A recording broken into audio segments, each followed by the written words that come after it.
the world can wait. For now, just get comfortable, breathe deeply, and let some sleepy history wash over you.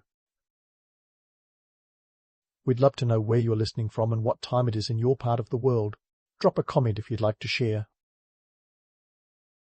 In the dim and dusty lanes of medieval Europe, travel wasn't exactly the stuff of Instagram dreams. Forget the luxury of reclining seats or roadside motels with continental breakfast. If you were a poor traveller back in the Middle Ages, your journey was more about survival than style. Let's dive into the gritty reality of hitting the medieval road. First off, let's talk economics. Travelling in medieval times wasn't for the faint of heart or light of purse. The so-called golden age of chivalry and courtly love wasn't so golden for the average Joe or Joan. If you were, say, a peasant needing to get from point A to point B, you didn't just hop into the family carriage. You walked. On foot. Across terrain that was as unforgiving as a medieval tax collector. Speaking of money, while the wealthier folks had their trusty steeds, the poor relied on their own 2 feet and maybe, just maybe, a donkey if they were really lucky. But let's not get carried away. Donkeys were basically the Teslas of the peasant class. And where did these intrepid wanderers lay their weary heads at night? Into the medieval concept of hospitality, which was more about not dying of exposure than enjoying a mint on your pillow. Back then, hospitality was often a moral duty rather than a commercial transaction. The local inn, if there was one, wasn't exactly a 5-star affair. More like 1 star, and that's if you were lucky. Think straw mattresses, shared sleeping spaces, and the distinct possibility of sharing your bed with a few extra guests of the 6-legged variety. But why were people travelling in the first place? For many, it was all about the pilgrimage. Ah, pilgrimages. The medieval equivalent of a road trip with a spiritual twist. The devout hit the road for religious reasons, hoping to shave off a few years in purgatory by visiting a saint's relic. And who was there to help these pious travellers? The church, of course. Religious houses like monasteries and convents often operated as the medieval version of a hostel, offering a place to stay for weary pilgrims. This wasn't out of sheer altruism, mind you. The church understood a good PR opportunity when they saw one. Providing shelter was a way to demonstrate piety and goodwill, while also ensuring a steady stream of donations from grateful travellers. Now, it's easy to romanticize the idea of the church as a benevolent provider, but let's not get too carried away. Accommodation in these religious havens was basic. Sure, you might get a roof over your head and a simple meal, but don't expect turn-down service or a complimentary robe. The hospitality extended was often austere, reflecting the ascetic lifestyle of the religious orders themselves. Plus, there was always the chance of a little sermonizing with your supper. A small price to pay for not sleeping in a ditch, presumably. So, in summary, travelling in medieval Europe was less of a leisurely jaunt and more of an exercise in endurance. The economics were tough, the accommodations were rough, and the reasons for travel were often rooted in faith or necessity rather than pleasure. As we peel back the layers of medieval life, it's clear that the romantic image of the roaming knight or the humble pilgrim is just that, an image. The reality was far more complex and, let's be honest, a bit grimy. But hey, at least those medieval travellers could skip the TSA line. Speaking of skipping lines, let's talk about where those rugged medieval travellers actually laid down their heads when the sun dipped below the horizon. Welcome to the world of medieval inns and hostels, where the accommodations ranged from surprisingly decent to I might catch something. First off, let's get one thing straight. These inns weren't the picturesque, timber-framed havens of warmth you might see in a fantasy movie. Nope, they were more like the motels you'd find on a long, desolate highway, functional at best, but often dubious in reputation. The quality of an inn was as unpredictable as a medieval weather forecast. Some inns offered a warm meal and a reasonably clean bed for a few pence, while others were the medieval version of a cardboard box under a bridge. As for the cost, it varied widely. In the 13th century, you might pay a couple of pence for a night at a decent inn. To put that in perspective, a skilled labourer in England around 1300 earned about 3 pence a day. So, staying at an inn could cost you a day's wages. Imagine shelling out your entire paycheck just to sleep on a straw mattress. Oh, and don't even think about room service unless you count the rats. Now, if you were short on cash, don't worry. Inns were nothing if not flexible in their payment plans. Money wasn't the only currency. Travellers could barter with goods or even work off their stay. Got an extra sack of grain or a spare chicken? You might just score yourself a bed. And if you were really strapped, you could offer to do some chores, like mucking out the stables or peeling endless potatoes. Think of it as the medieval equivalent of Airbnb's Work for Stay program. Let's not sugarcoat the inn's reputations either. They were known for being places of ill repute, where the line between guest and criminal was as thin as a strand of hay. In fact, inns were often linked to shady dealings. One 15th century account by the poet John Lydgate described them as haunts for pilferers and pick-pursers, with innkeepers sometimes in on the act. It was a real den of thieves situation, minus the catchy Disney soundtrack, and let's not forget the colourful cast of characters you might encounter. Inns were social melting pots, attracting everyone from weary travellers to local riffraff. The ale flowed freely, and so did the gossip and the occasional brawl. One medieval proverb even warned, "He that goeth to bed with dogs riseth with fleas," which, given the sleeping conditions, might have been quite literal advice. Speaking of literary gems, Geoffrey Chaucer, the poet behind the Canterbury Tales, gives us a glimpse into medieval inn life. In his tales, the Tabard Inn is the launchpad for a group of pilgrims sharing stories on their way to Canterbury. While Chaucer's portrayal is more of a narrative device, it hints at the social role inns played as places of storytelling and camaraderie. If you could overlook the bedbugs and dodgy company. So, while it's tempting to romanticize the idea of the medieval inn, the reality was a bit more, shall we say, gritty. Inns were places of necessity, offering shelter from the elements and a hot meal. But they were also hotspots for mischief and mayhem. Yet, despite their flaws, these establishments became an essential part of the medieval travel network, providing a vital service to those bold enough to brave the road. As we peel back the layers of medieval travel, it's clear that the reality was far removed from the romanticized version. Travellers faced challenges at every turn, from the cost of their lodgings to the safety of their belongings. But amid the grime and danger, there was a sense of adventure and camaraderie, a shared experience of hardship that bound these travellers together. And perhaps, in that sense, it wasn't so different from the road trips and backpacking journeys of today, minus the Wi-Fi, of course. As we look forward to the next leg of our journey through medieval travel, let's keep our eyes peeled for the unexpected, just like those travellers of old. As our medieval travellers trudged onwards, their feet sore from the endless miles and their bellies grumbling like a disgruntled bear, they might have heard the distant clang of a monastery bell. For many, that sound was sweeter than any siren song. Monasteries and abbeys, those bastions of spiritual devotion, were often the medieval equivalent of a roadside diner with a vacancy sign glowing in the window. But before we start imagining monks as the original Airbnb hosts, let's unpack the reality of these pious pit stops. First off, monasteries weren't just in the business of saving souls. They were also key players in the medieval economy. Think of them as the multitaskers of the Middle Ages, managing everything from farming to brewing beer. And while they were sworn to vows of poverty, they weren't about to let their coffers run dry. This meant that hospitality had to be balanced with practicality. Sure, they offered shelter to travellers, but there was a method to their medieval madness. Economically, monasteries were quite the powerhouses. They owned vast stretches of land and operated like mini-corporations, complete with a labour force of monks and lay brothers. These were not your average small-time operations. By the 12th century, some of these religious institutions had amassed significant wealth. Take the Abbey of Cluny in France, for instance, which at its peak controlled over 10,000 monks and vast tracts of land across Europe. But don't let the opulence fool you.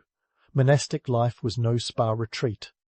The monks lived simply, and their hospitality was more about religious duty than luxury service. For the weary traveller, a monastery offered a safe haven from the perils of the road. But how did this generosity play out in practice? Well, it depended a lot on who you were. Pilgrims, especially those with a letter of recommendation from the church, were welcomed with open arms.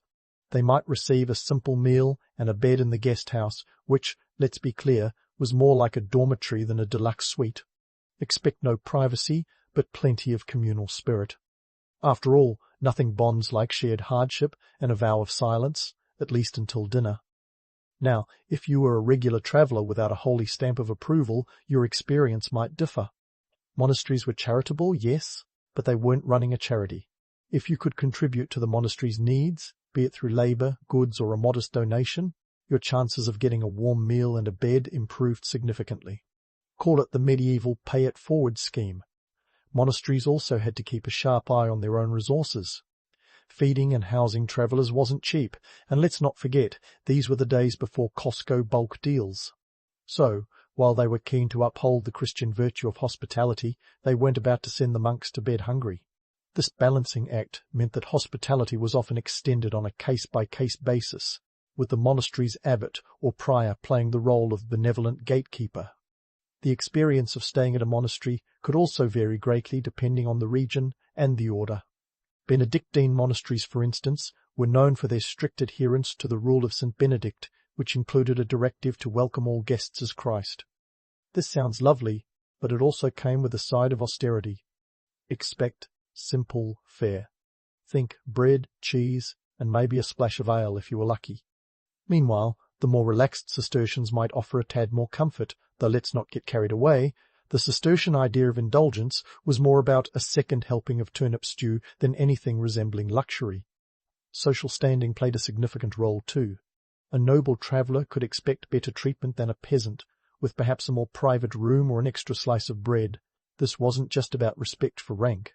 Nobles often travelled with a retinue who could donate or offer favours in return for hospitality. It was the medieval version of having a friend in high places, or at least a cousin with a title. And then there were the political and social factors. Monasteries often acted as local hubs, not just for spiritual matters, but as centres of influence and power. Housing travellers could be a strategic move, fostering alliances or gathering information. In an age where news travelled as fast as a limping mule, a well-placed monastery could be the medieval version of a Wi-Fi hotspot, buzzing with the latest gossip and intrigue. So, while it's tempting to picture monasteries as serene sanctuaries, the reality was a bit more complex.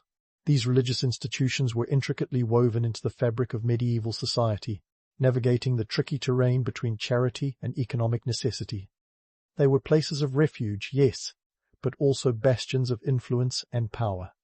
And while the monks may have lived ascetic lives, their hospitality was a finely tuned operation, balancing the needs of the traveller with the resources at hand. As we continue to explore the winding paths of medieval travel, it's clear that the road was as unpredictable as it was fascinating. Each stop, whether an inn or a monastery, offered a glimpse into the realities of a world where survival often hinged on the kindness of strangers and the strategic acumen of those running the show.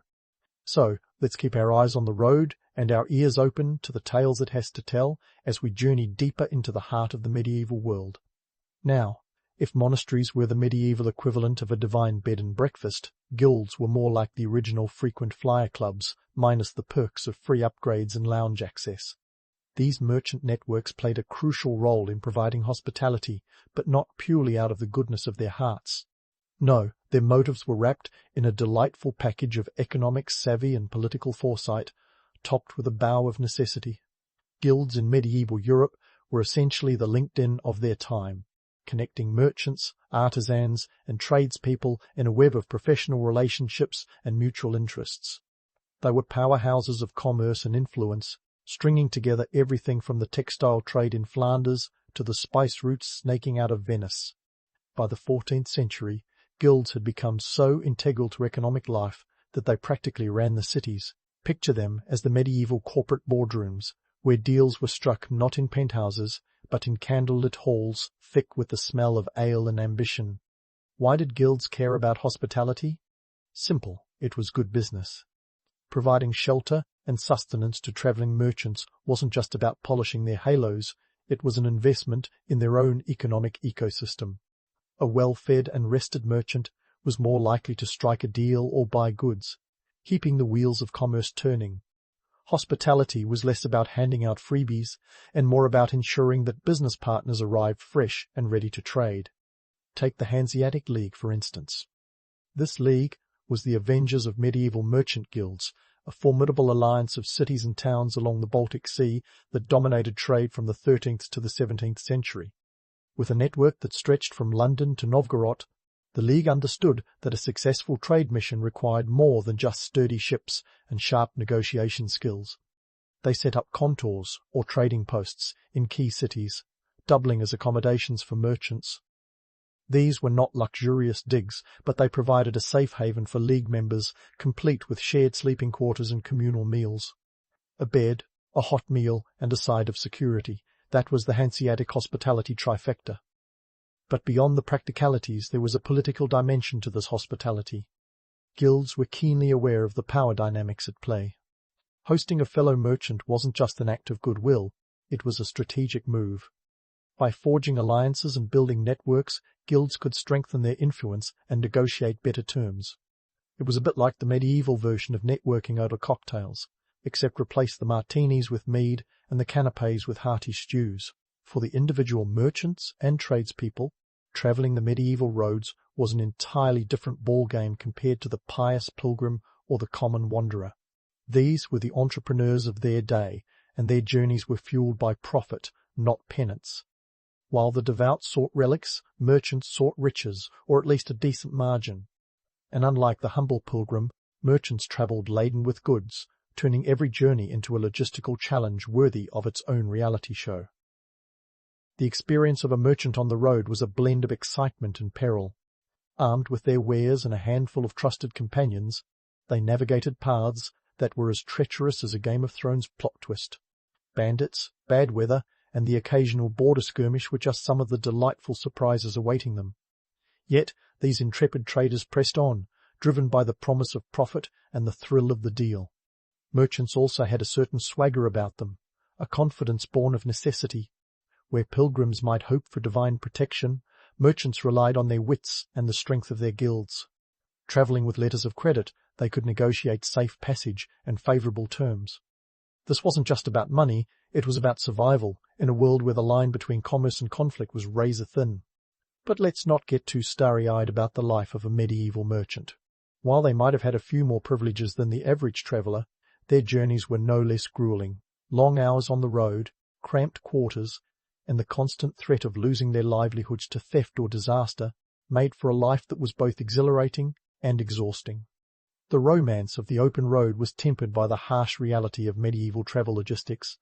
Still, there was a certain camaraderie among these travelling tradespeople, a sense of shared experience that transcended the individual quest for profit. Much like today's business travellers swapping stories over airport lounges, medieval merchants exchanged tales of narrow escapes and successful deals over pints of ale in smoky taverns. And just like modern travellers, they found ways to make the road feel like home, even if that home was a rickety cart or a draughty inn. So, while guilds and merchant networks might seem like dry topics best left to the dustiest tomes, they were in fact vibrant, dynamic forces that shaped the medieval world in profound ways. Their hospitality was a calculated blend of economics and politics, ensuring that the wheels of commerce turned smoothly even as the roads remained rough and uncertain. And amid the grime and grit, there was a sense of adventure and possibility, a reminder that, even in the harshest of times, the spirit of enterprise and the promise of connection could light the way forward. As we continue to unravel the tapestry of medieval travel, keep your eye on the horizon.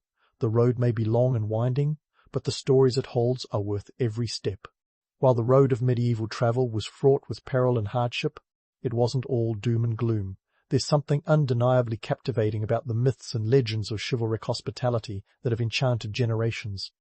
Yet, as we wade through the romanticized accounts of noble knights offering refuge to weary travellers, it's essential to remember that reality was more about survival than sipping mead in a torchlit hall. Let's consider the idea of chivalric hospitality, often depicted in tales of gallant knights and generous lords. These stories paint a charming picture, a weary traveller arriving at a castle, welcomed by a noble host with a feast fit for a king. In reality, unless you had a title or a well-connected family, you were more likely to be met with suspicion than a silver platter. The notion of offering shelter to strangers was not just a virtue but a calculated risk. Hosting travellers could invite trouble, from petty thieves to political spies. Castles were fortresses, after all, not medieval Airbnb listings. Despite the gritty truths, these tales of hospitality endured, because they encapsulated the ideals of the time, honour, generosity, and protection. They offered a glimpse into a world where social order was maintained through personal bonds and mutual respect.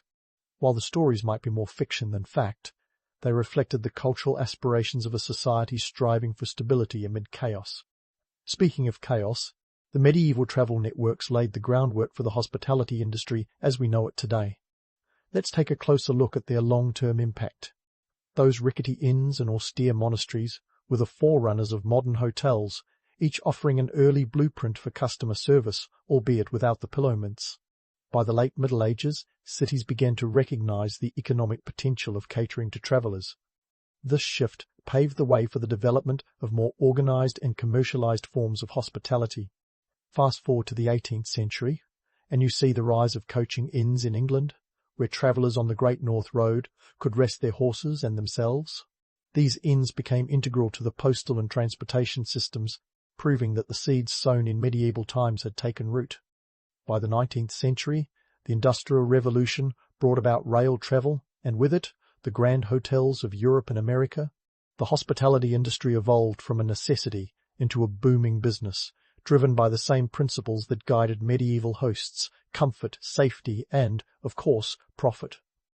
But what about the enduring appeal of medieval travel stories? Why do they continue to capture our imagination? For one, they offer an escape into a world where the mundane meets the magical. Whether it's the allure of embarking on a quest, or the thrill of a chance encounter with a mysterious stranger, medieval tales resonate because they tap into our innate desire for adventure. They remind us of a time when the world was vast and unexplored, when every journey held the promise of discovery. Additionally, these stories persist because they serve as a mirror, reflecting our own quests for meaning and belonging. In today's world, where the boundaries between countries are often defined by airport security lines and baggage fees, the romance of a simpler time is undeniably appealing. Who wouldn't want to trade the monotony of a commute for the excitement of a journey through the rolling hills of medieval France? The romanticized versions of medieval travel are also a testament to the human penchant for storytelling. They've been passed down through generations, evolving with each retelling to suit the tastes and values of the time. In the process, these stories have become cultural touchstones, influencing everything from literature to film and video games. Think about the countless novels, movies, and TV series that draw on medieval themes. Each one a nod to the enduring power of those early travel tales. Yet, as captivating as these stories are, it's vital to keep one foot firmly planted in reality. The life of a medieval traveller was often harsh and unforgiving, marked by long distances, scarce resources, and the ever-present threat of danger. The romantic image of the lone wanderer, cloak billowing in the wind, is just that, an image. Behind every legend lies a foundation of human struggle and resilience, of individuals navigating a world that was as unpredictable as it was beautiful. In the end, the legacy of medieval travel is a complex tapestry of myth and reality, woven together by the threads of human experience. It's a reminder that even in the toughest of times, people have always sought connection, adventure, and a place to call home, even if just for a night. The stories they left behind continue to inspire us, urging us to explore the world with open hearts and a healthy dose of skepticism. So, as you tuck into your own cozy bed tonight, spare a thought for those medieval travellers who braved the elements and embraced the unknown. Their journeys might have been fraught with hardship, but they paved the way for a world where hospitality is not just a necessity but a celebrated art. And while we may no longer measure distances by the number of blistered toes, the spirit of adventure that drove those early wanderers' lives on in each of us, ready to embark on the next great journey, whatever form it may take. In the shadowy heart of ancient Europe, long before emojis took over our text messages, the Germanic tribes were busy carving out their own kind of symbolic shorthand. These were the runes, and around 150 AD, they were the hottest thing since stone tools, a bit like the original LOL or BRBs, but with more gravitas and less digital clutter. The elder Futhark, the granddaddy of runic alphabets, strutted onto the scene with a cool 24 symbols, each representing a sound and a concept. Think of it as the Swiss Army knife of alphabets, versatile enough to convey everything from ownership of that cow you probably shouldn't have tried to rustle, to epic curses that'd make you wish for a simple unfriend button. Now, you might be thinking, runes? Aren't those just mystical doodles on Viking helmets? Well, hold on to your horned hats because, spoiler alert, Viking helmets with horns? total myth. But runes, those were very real. The Germanic tribes, stretching from Scandinavia to the edge of the Roman Empire, found runes indispensably practical. These weren't just mystical scribbles reserved for priests and wizards. They were the everyday language of commerce, property marking, and sometimes good old-fashioned hexing. Picture it, a medieval land dispute resolved not with lawyers but with a rune-inscribed rock. Talk about a solid argument. The Elder Futhark, named after its first 6 letters, F-U, Firth, A-A-R-K, served as the backbone of this linguistic tapestry. Each rune was not just a letter but a concept, often tied to elements of nature or human experience. For example, the rune Fehu symbolized cattle, a wealth indicator in societies where your net worth was measured by your mooing assets rather than your bank account balance. Practical, right? Meanwhile, Thurisaz was associated with giants and chaos, perfect for those days when you'd rather blame your problems on mythical beings than face the music of your own making. Beyond cattle and chaos, these symbols held power in their simplicity. Imagine a time when literacy was a rare skill, and the ability to carve a few lines into a piece of wood or stone could make or break your standing in the community. That's right, runes were the ultimate power tool. They marked territory, sealed deals, and sometimes, if you were having a particularly bad day, they were used to curse your neighbour's sheep. Because why not? The runes were also a matter of identity and connection. In a world without Google Maps, they were the signposts of culture and clan. Each stroke and curve held meaning, a connection to ancestors and gods, a reminder of one's place in the cosmos. But let's not get too carried away on a wave of romanticism. While it's easy to imagine runes as the poetic whispers of ancient seers, they were often more like medieval post-it notes, "Don't eat this cheese," or "Odin was here." The practical magic of runes lay in their dual role as both written language and talisman. A rune could declare, "This land is mine," while simultaneously invoking the protection of Thor. Handy, right? And when you're dealing with a landscape that's more wolves and wild weather than Starbucks and Wi-Fi, having a bit of extra divine backup was never a bad idea. Runes also had a flair for drama and mystery. Their angular forms were perfect for carving into wood and stone, materials that were abundant and durable. This durability ensured that runes could withstand the test of time, a testament to their creator's forethought, because if you're going to curse someone, you want that curse to stick around for a while. And what better way to ensure your words outlive you than carving them into the nearest boulder? But don't be fooled, it wasn't all doom and gloom. Runes could also be used for more mundane purposes. They marked calendars, measured time, and even played roles in early games, a bit like rolling dice but with more cultural significance. And yet, despite their utility, runes retained an aura of mystique. They were the stuff of legends, whispered about in dark corners and inked into the stories of heroes. The allure of runes has endured, capturing the imaginations of scholars and mystics alike. Yet, it's essential to remember that while they might seem otherworldly, runes were deeply rooted in the everyday life of those who used them. Their beauty lies in their duality. They are both ordinary and extraordinary, a reminder that sometimes the simplest tools wield the greatest power. So next time you send a thumbs-up emoji, spare a thought for the ancient rune carvers, who, with a few deft strokes, could change the course of history, or at least their neighbour's fortune. And speaking of changing fortunes, let's talk about the Vikings. Ah, the Vikings. Those legendary seafarers who seemed to have as many myths attached to them as they had ships. You know the drill. Horned helmets, which we've already debunked, endless plundering, and a penchant for longboats. But what if I told you they were not just raiders but also the scribes of their own sagas? Yep, those same runes that made people's heads spin were the tools of choice for Viking storytellers, traders, and even the odd boastful warrior. When it comes to runes, Scandinavia was the ground zero of their expansion. Picture this. Around 3,000 runestones have been found in Sweden alone, like a historical version of Yelp reviews, but instead of great service, would raid again. It's more like Bjorn was here, conquered some land. No biggie. Denmark and Norway boast their own impressive collections too, with about 250 and 1,000 runestones respectively. These stones stood as colossal billboards of the Viking age, chronicling everything from territorial claims to, yes, commemorations of their dearly departed. Far from being mere marauders with a talent for axe-wielding, The Vikings were savvy communicators. Their rune stones were often inscribed with tales of family achievements, voyages, and even complex trade interactions. These were no simple scribbles but carefully crafted narratives, showcasing a culture that valued memory and legacy. It's like the Viking version of Instagram, minus the filters, but still high on drama.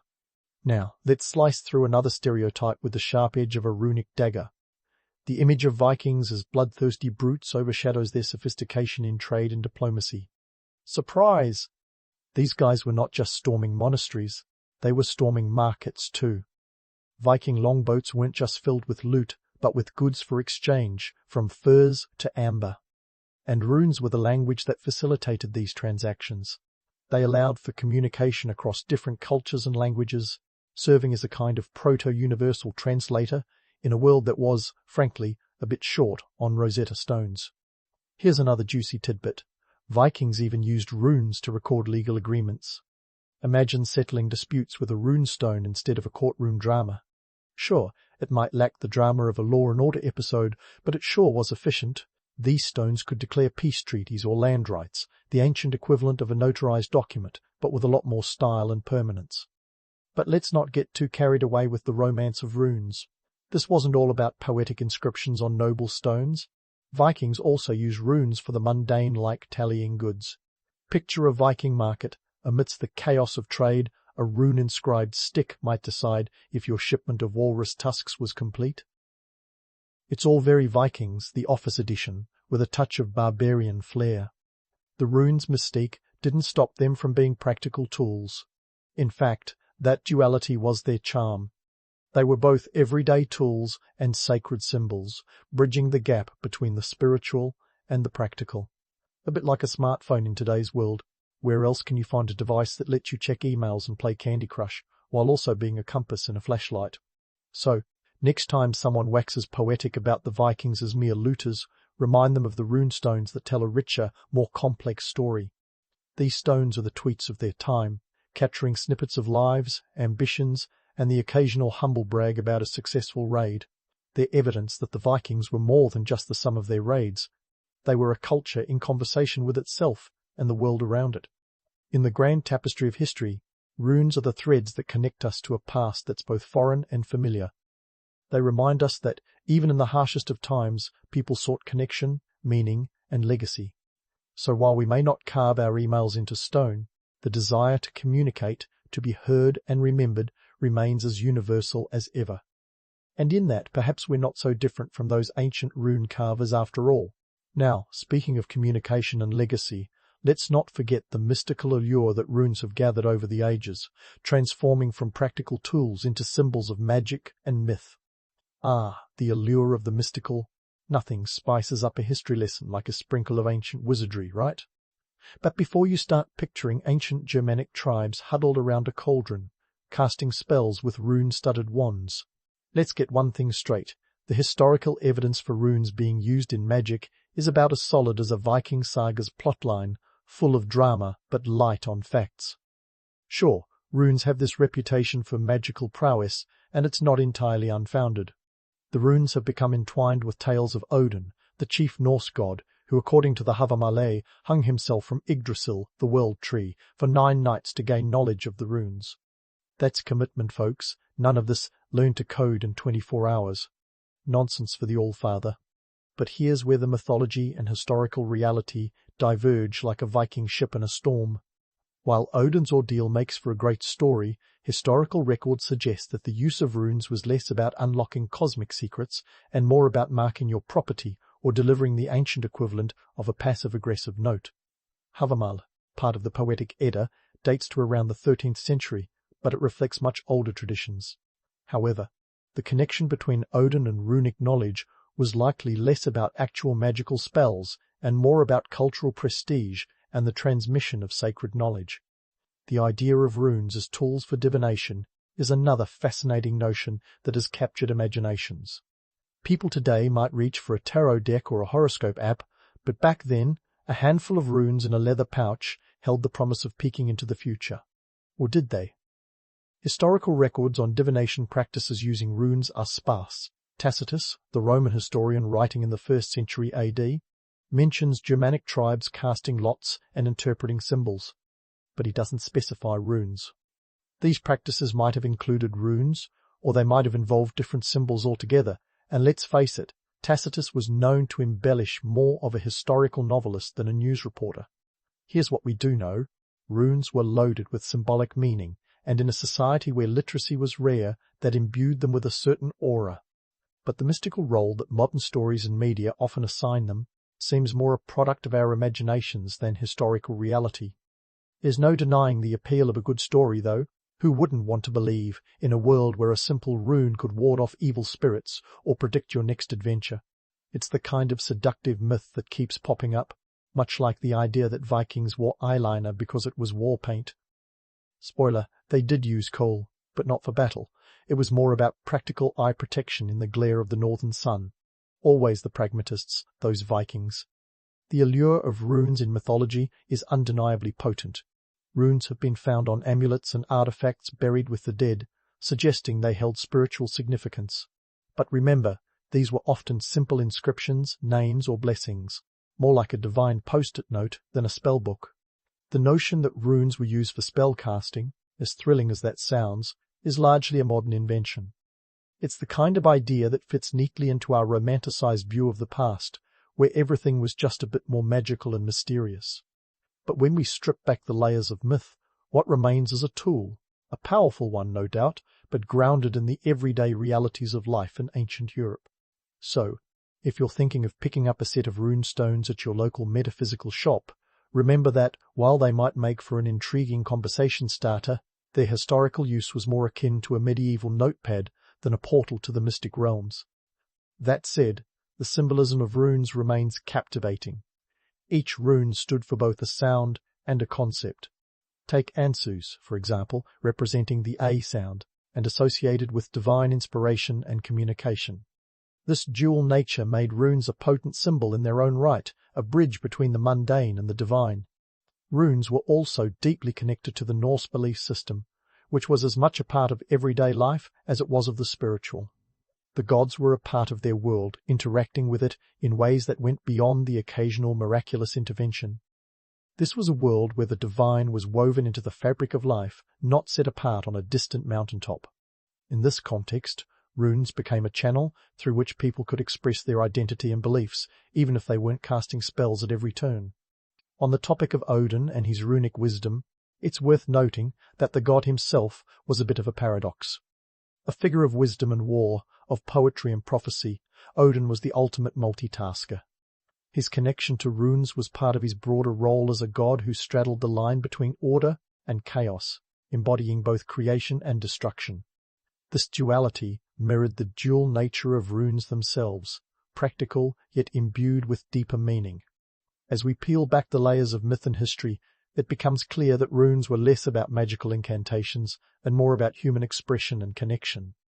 They were tools for navigating the world, both the physical and the metaphysical, and while the tales of runic magic may be more fiction than fact, they remind us of the enduring power of symbols to shape our understanding of the past and inspire our imaginations.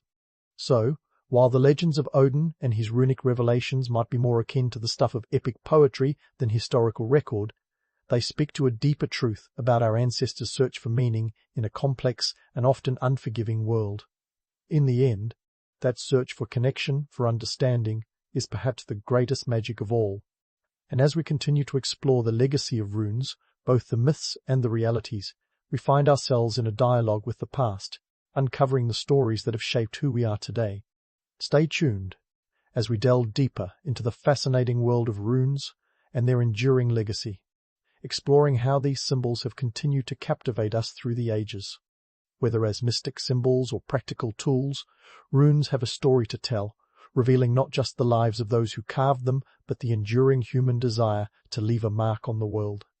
And as we continue our journey through the world of runes, we find ourselves at a crossroads, a pivotal moment when the seemingly unstoppable force of ancient tradition met the equally immovable object of new religious and cultural shifts. Enter Christianity, stage left, with its Latin alphabet and a worldview that would, quite literally, redraw the map of Europe's spiritual and intellectual landscape. You see, as Christianity began to spread its wings across the continent, it brought with it the Latin language, a linguistic juggernaut that was less about mystical symbols and more about standardized script. This wasn't just a change in alphabet, it was a full-blown cultural revolution. The Latin alphabet offered a sleek, efficient way to communicate across vast distances, a bit like upgrading from a flip phone to a smartphone. Suddenly, there was a universal script that could be used in trade, governance, and religious texts, which, let's face it, were the medieval version of the New York Times bestsellers list. The political and social factors here are as juicy as a medieval feast. Picture the early Middle Ages, a time when power wasn't just in the hands of kings and queens, but also the church. The spread of Christianity was like a franchise operation, with each new convert adding to the church's influence. And what better way to cement that influence than by standardizing communication? The Latin alphabet became the language of the powerful, synonymous with education, law, and, crucially, commerce. Now, imagine you're a medieval merchant trying to trade your goods across Europe. Do you stick with the local runes that only your fellow villagers understand, or do you adopt Latin, the lingua franca of trade routes from the British Isles to Byzantium? The choice was as clear as a bell tower on a Sunday morning. Runes, with their deeply local roots and mystical allure, couldn't compete with the practical benefits of Latin. It was a classic case of practicality versus tradition, and practicality came out swinging. Economically, the shift to Latin was a game-changer. As trade networks expanded, so did the need for a common language. The costs of maintaining multiple scripts were high, not just in terms of resources, but in potential misunderstandings that could turn a simple transaction into a medieval episode of Judge Judy. Latin provided a streamlined, efficient way to keep the wheels of commerce turning, reducing the friction of linguistic barriers. And in a world where a trade mishap could mean the difference between feast and famine, that efficiency was worth its weight in gold, literally. But let's not throw the runes out with the bathwater just yet. Despite their decline in practical use, runes retained a certain allure, especially in folklore. They became the stuff of legends, imbued with a mystique that Latin, for all its utility, simply couldn't match. In an era where the church dictated much of public life, the old pagan symbols of runes offered a whispered defiance, a connection to a world that was both feared and revered. Folklore kept the runes alive even as their practical role faded. They became the secret language of those who clung to the old ways, a kind of cultural resistance against the homogenizing force of Christianity. In stories and myths, runes were often depicted as keys to hidden knowledge and ancient power. They were the sigils of sorcery and the marks of fate, a narrative thread that wove through the tapestry of medieval imagination. This dual existence is a testament to the enduring power of symbols. Even as runes were relegated to the margins of practical society, they flourished in the realm of myth. They became the haunted echoes of a time when gods walked the earth and the world was a place of magic and mystery. It's a bit like the appeal of a good ghost story. While we might not believe in spectres haunting our attics, the thrill of the tale keeps us coming back for more. So, as the Latin alphabet marched across Europe, bringing with it the power of the written word in a new form, runes settled into their new role. They became artifacts of nostalgia, symbols of a past that was rapidly fading in the rearview mirror of history.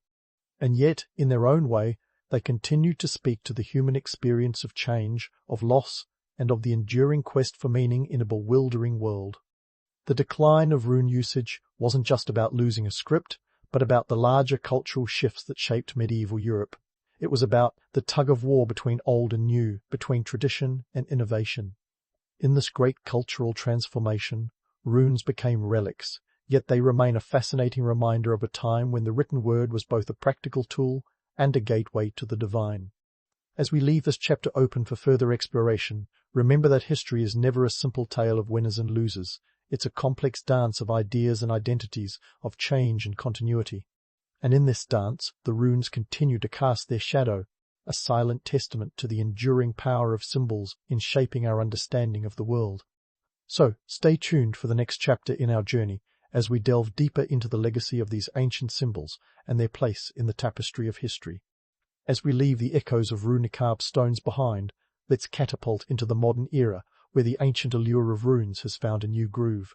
In a world more digital than analog, Where thumbs do the talking and screens do the listening, you might think runes would be as obsolete as a rotary phone. But surprise! These ancient symbols have made a roaring comeback, from the incense-infused corners of New Age spirituality to the glittering landscapes of pop culture. So, what's the deal? Why are we still so besotted with these angular doodles? For starters, runes have become the darling of the New Age crowd, who seem to love nothing more than repackaging old traditions with a sprinkle of mystical allure. You see, in this kaleidoscope of crystals, chakra alignments, and spiritual awakenings, runes fit right in. They're the hipster version of tarot cards, offering seekers insights into their lives, love, and the occasional existential crisis. Want to know if you should make that career move or swipe right? Cast a few runes and let the symbols do the talking. Sure, it's a bit like asking a magic 8-ball for life advice, but who are we to rain on anyone's mystical parade? Then there's the world of pop culture, where runes have been given a bit of Hollywood magic. Enter the movies and TV shows, where runes are often portrayed as cryptic keys to ancient secrets, or as potent symbols in epic fantasy tales. Take The Lord of the Rings, where runes appear as the language of dwarves, or the Harry Potter series, where runes are part of a Hogwarts student's curriculum. These portrayals have infused runes with a sense of mystery and adventure, turning them into cultural shorthand for ancient wisdom. It's all very theatrical, but let's not forget, the real runes were more likely to say, "keep out," than unlock the mysteries of the universe. Books, too, have joined the runic renaissance. Runes pop up in fantasy novels like Tolkien's, where they serve as symbols of wisdom and power. They're often used to build worlds that feel both familiar and fantastical, bridging the gap between historical reality and the magical realms of imagination. Even in more scholarly texts, runes are examined as cultural artifacts, offering insights into the beliefs and customs of ancient societies. It's a testament to their enduring allure that runes can straddle such wildly different genres, from the meticulously researched to the wildly speculative. But beyond the mystical and the fantastical, runes have also found a place in the world of cultural identity. In Scandinavia and beyond, they're often embraced as symbols of heritage and tradition. For many, runes are a way to connect with ancestral roots, a tangible link to a past that's both distant and deeply personal. In an increasingly globalized world, where cultural identities can feel like they're slipping through our fingers, runes offer a way to hold on to something uniquely ours. They serve as a reminder of where we've come from, even as we hurtle towards an uncertain future. Economically, the resurgence of interest in runes has spun off into a cottage industry of sorts. From rune sets sold at metaphysical shops to runic tattoos inked with promises of protection or strength, these symbols have become commodities in their own right. It's a fascinating twist in the tale of the runes. Once the tools of traders and scribes, they're now items of trade themselves. This modern runic economy shows just how far we've come from the days when a well-placed rune could settle a land dispute or curse a neighbor's sheep. And let's not forget the internet, where runes have found a new audience among the digitally savvy. Online forums and social media platforms are abuzz with discussions about runic meanings and uses, as enthusiasts share their interpretations and experiences. It's a virtual community that spans continents and cultures, proving that the appeal of runes is as universal as ever. In a sense, the internet has become the new runestone, a place where messages are carved and shared, albeit in bytes rather than stone. Yet, while the modern fascination with runes is undeniable, it's essential to remember that much of what we attribute to them today is a product of our own cultural lens. The mystical powers and ancient secrets that we love to associate with runes are largely the stuff of legend rather than historical fact. In reality, the runes were tools. Simple, practical, and deeply rooted in the everyday lives of those who used them. They were markers of identity and memory, anchors in a world that was often as uncertain as our own. In reflecting on the enduring mystique of runes, we're reminded of the timeless human penchant for symbols and stories. Whether it's a carved symbol on a weathered stone or a digital icon on a glowing screen, we have an enduring need to communicate, to connect, and to make sense of the world around us. Symbols, like runes, serve as bridges between the past and present, between the mundane and the mystical, offering us a glimpse into the minds and hearts of those who came before us. So, as we wrap up our journey through the world of runes, let's leave on a note of humor and insight. Isn't it ironic that in a world driven by technology and science, we still find ourselves drawn to the symbols and stories of the past? Perhaps it's because, deep down, we know that despite all our advances, we're still the same curious, creative creatures we've always been. Runes remind us that while the tools may have changed, our quest for meaning and connection remains as constant as the northern star. In the end, runes are more than just ancient symbols. They're a testament to our shared humanity, to the stories we've told and retold across generations. They invite us to look beyond the surface, to explore the deeper meanings and connections that shape our lives. And in doing so, they remind us that even as we carve our own paths through history, we're all part of a much larger narrative, one that's been unfolding since our ancestors first picked up a chisel and carved their mark into the world. Your eyes open to the sound of hammers clanging against anvils and the smell of wood smoke curling through the crisp morning air. Welcome to a bustling Viking village in 9th century Scandinavia, where the day doesn't wait for you to wipe the sleet from your eyes. Nope. These shipwrights are already hard at work, and you've got some catching up to do. You roll out of your straw-stuffed mattress, already feeling the chill of the northern breeze that whispers through the wooden slats of your house. It's a good thing you've got a thick wool tunic to throw on. Something tells you that today's going to be a day filled with sawdust and sweat, but hey, at least you won't be bored.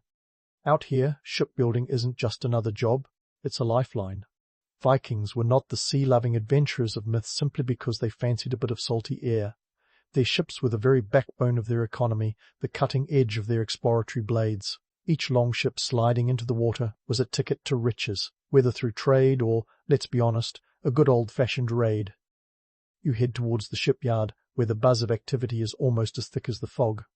You can practically hear the trees and the surrounding forests sighing in resignation, knowing that some of them are destined to become the sleek hulls of these legendary vessels. Oak is the wood of choice, you learn, prized for its strength and flexibility. A single longship requires about 20 trees, so next time you see a Viking ship, appreciate the mini forest it once was. Now, you might think chopping down a tree is the hard part, but that's just the beginning. The real magic happens when these logs are transformed into the curved planks that make up the ship. It's a process that requires not just brawn, but brains. The shipwrights use a technique known as clinker building, where the planks overlap like the scales on a fish, creating a vessel that's both sturdy and swift. And no, they didn't just eyeball it. They had a keen understanding of geometry, even if they couldn't spell Pythagoras. As you watch the craftsmen at work, you can't help but overhear a heated discussion about costs. Building a longship wasn't cheap. Back then, you'd be looking at the equivalent of a small fortune. Think in terms of a few dozen cows or a handful of thralls, that's slaves by the way, but we'll get to that charming aspect of Viking society later. But money wasn't the only currency here. Time was just as valuable. Crafting a single ship could take up to several months, depending on the size and complexity. Every hammer strike was a step closer to setting sail, a step closer to the far-off lands that whispered promises of gold and glory. You nod along, soaking in the economic reality. These ships weren't just about getting from A to B, they were about getting from A to B with a hull full of loot or trade goods. While the romantic image of Vikings as fearless warriors with a taste for plunder is partly true, they were also shrewd traders. Their ships carried them to places like Constantinople and Baghdad, where Nordic knickknacks could be swapped for silks, spices, and silver. And let's not forget iron. The very skeleton of these ships depended on it. Iron nails held the whole shebang together, and those didn't come free. The cost of iron could be a significant factor, and skilled blacksmiths were in high demand. Every nail hammered into place was a testament to resourcefulness, and, sometimes, a bit of wheeling and dealing. The village you're in is a hive of industry, with the shipyard being its heart. Every ship launched bolstered the village's status and wealth. The social and political clout of a chieftain could rise or fall based on the prowess of their shipbuilders and the success of their voyages. A successful raid or trade expedition would mean more than just personal profit.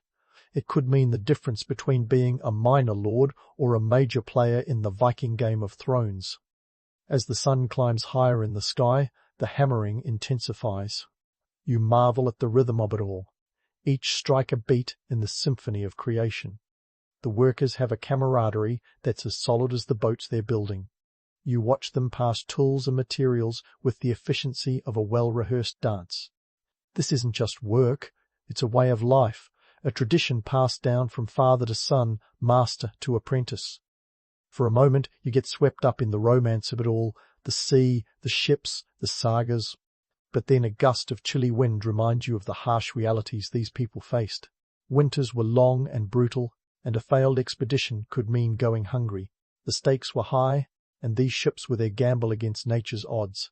So, as you stand there, breathing in the scent of fresh-cut wood and iron mixed with the salty tang of the sea, you realize that being a Viking shipwright was as much about resilience and resourcefulness as it was about craftsmanship. These were not just boats. They were lifelines, dream weavers, and occasionally harbingers of terror for those on the other end of a Viking raid. By midday, you've seen enough to know that the stories of Viking valor and adventure wouldn't be possible without the unsung heroes of the shipyards. The hammering continues, each strike a reminder that tomorrow's legends are being forged today. And as you step back from the organized chaos, you can't help but admire the sheer tenacity of it all, because out here in the north, the sea is both a friend and a foe, and every ship is a testament to the human spirit's refusal to be landlocked. And just like that, you're knee-deep in the organized chaos of the shipyard, where every craftsman knows their dance steps better than a TikTok influencer.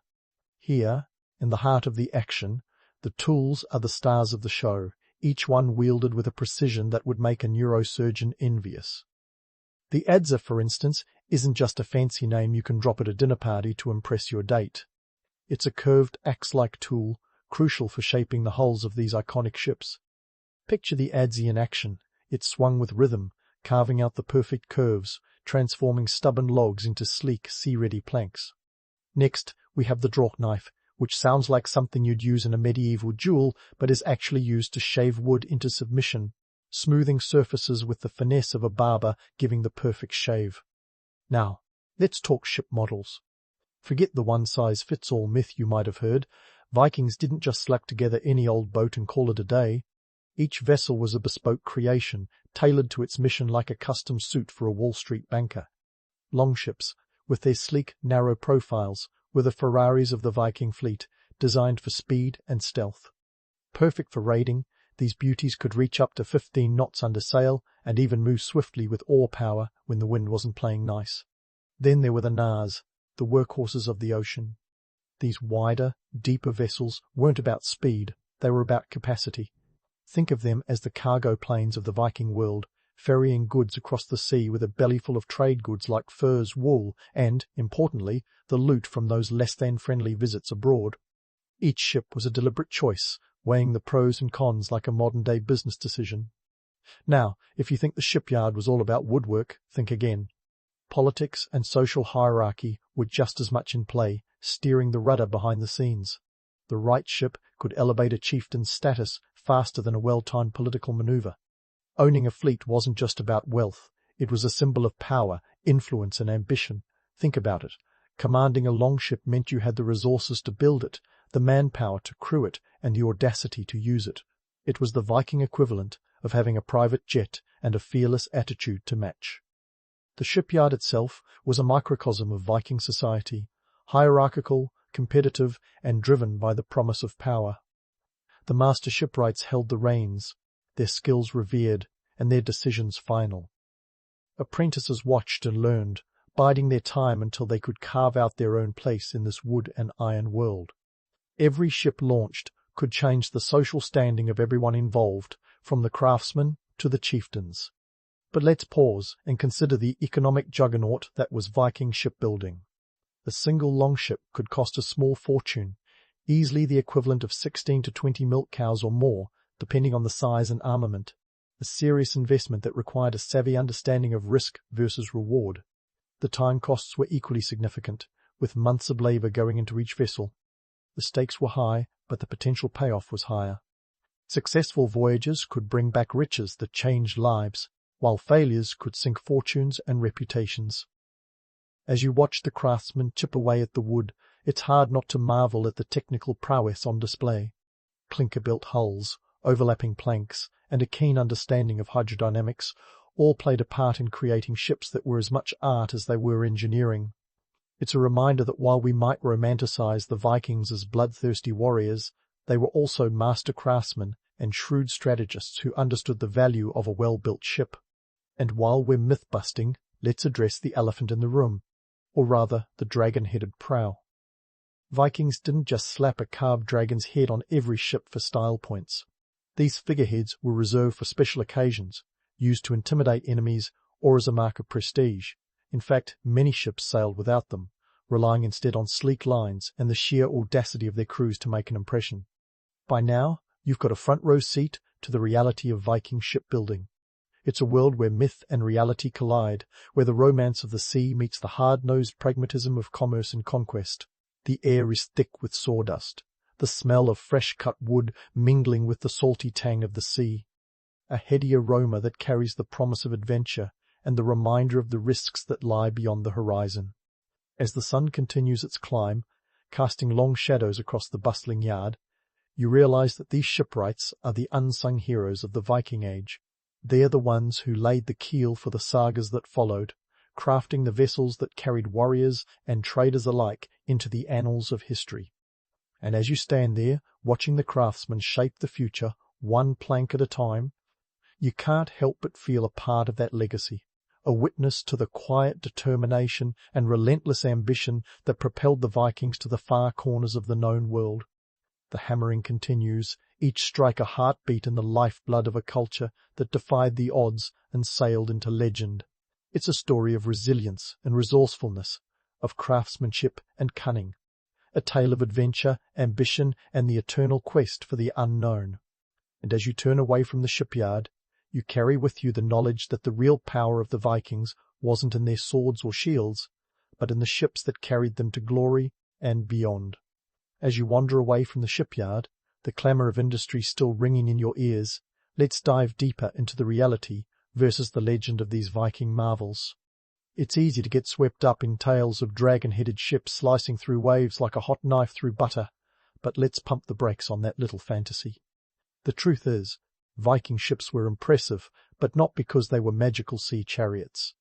Take the Gokstad ship, unearthed from a burial mound in Norway back in 1880, like some kind of maritime time capsule.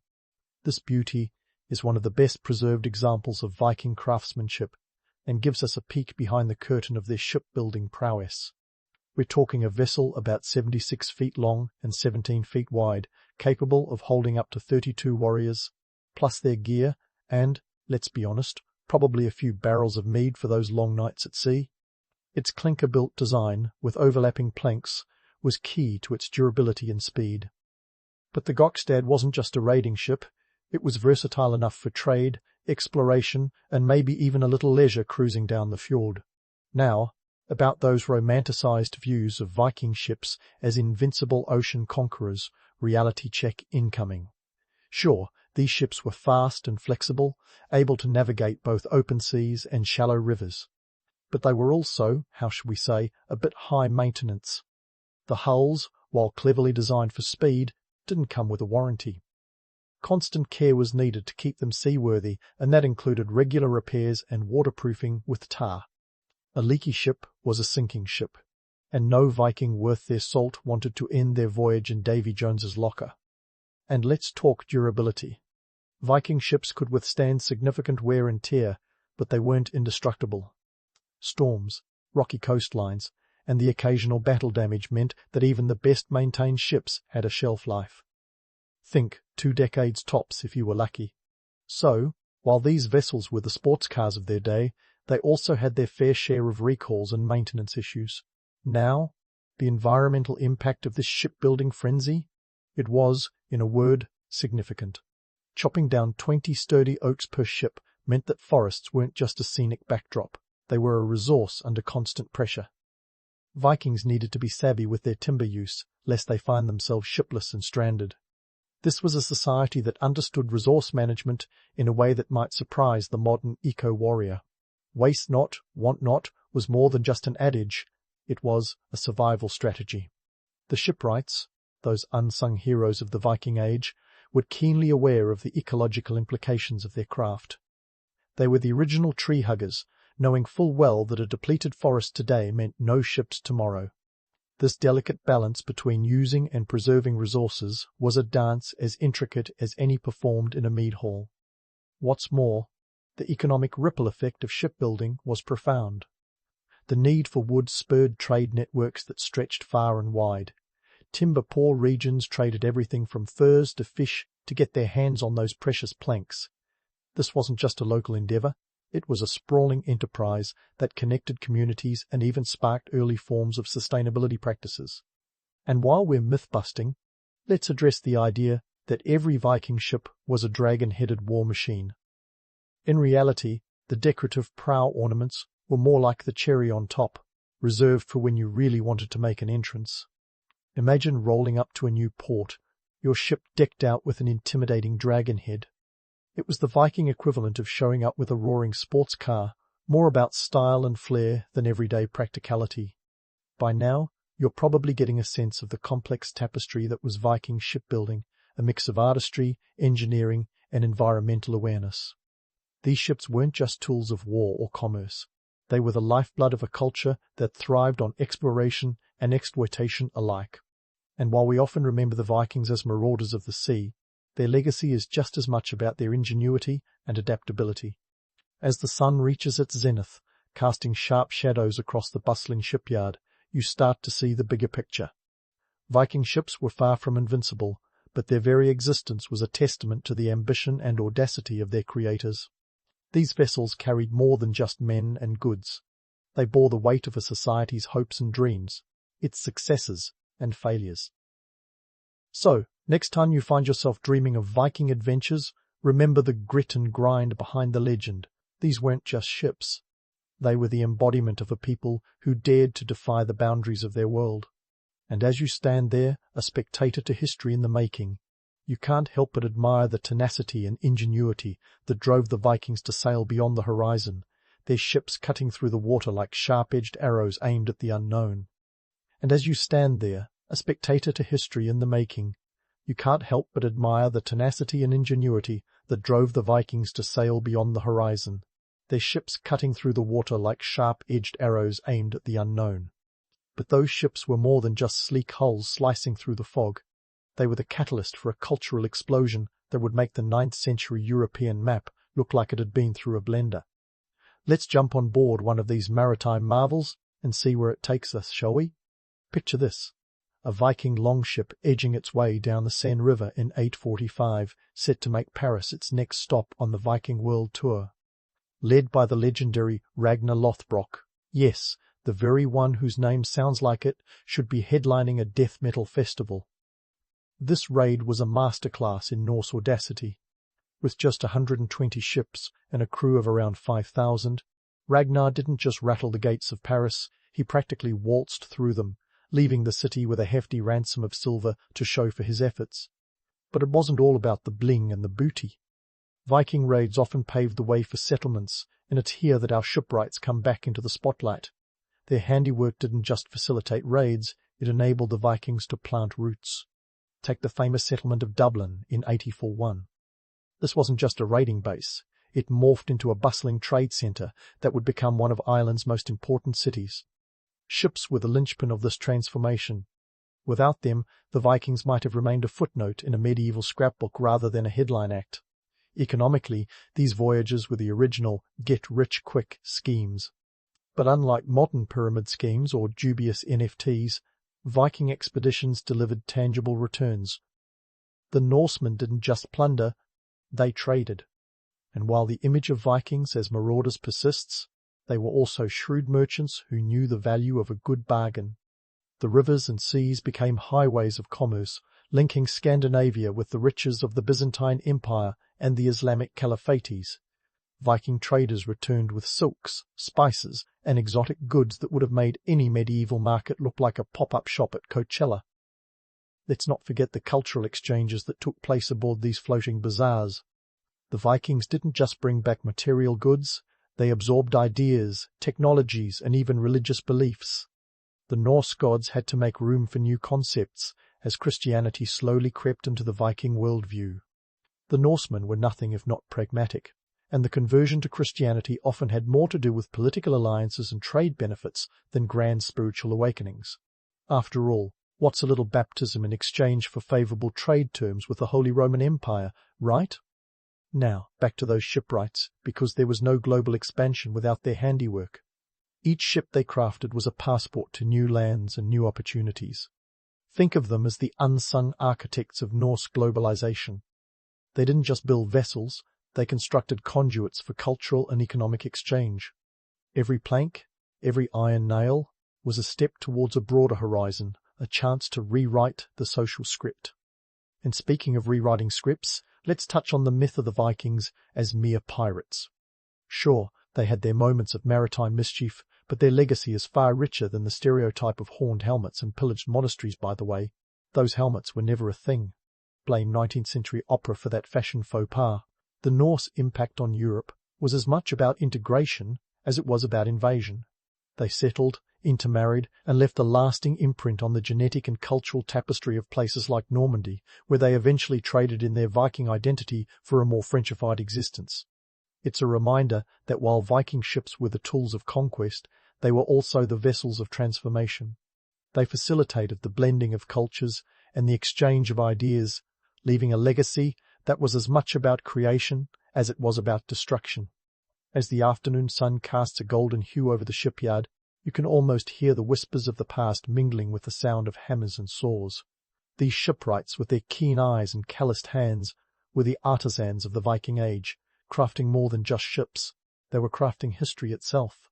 And as you watch them work, it's clear that their contribution to the Viking story is one of determination and creativity, a testament to the human spirit's relentless pursuit of the horizon. So next time you find yourself enthralled by tales of Viking raids, remember the shipwrights who made it all possible. They were the silent partners in the Viking saga, wielding axes and adzes with the precision of maestros conducting an orchestra of exploration. Their ships carried not just warriors and traders, but the hopes and ambitions of a people determined to make their mark on the world. And as you stand in the shipyard, a quiet observer of history in the making, you can't help but feel a part of that legacy, a witness to the indomitable spirit that propelled the Vikings into the annals of history. As the day rolls to its cinematic close, with the sunset painting the fjord in shades of fiery orange and molten gold, you find yourself contemplating the legacy of these Viking shipbuilders. It's not just the cool evening breeze that gives you goosebumps, it's the realization that these craftsmen sculpted vessels that were nothing short of time machines, albeit ones that moved forward, carrying their people into the annals of history. Let's put this into perspective. The Viking Age, stretching from the late 8th century to the early 11th century, was fueled in no small part by the mastery of these shipwrights.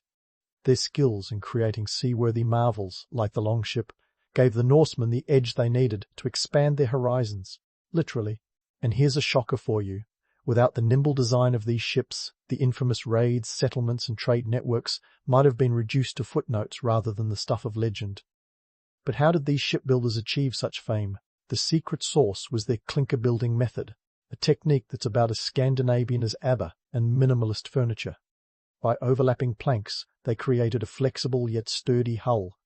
This innovation allowed Viking ships to slice through the water with speed and agility, achieving up to 15 knots in favorable conditions. That's roughly 17 miles per hour, a pace that would make even modern sailors nod in approval.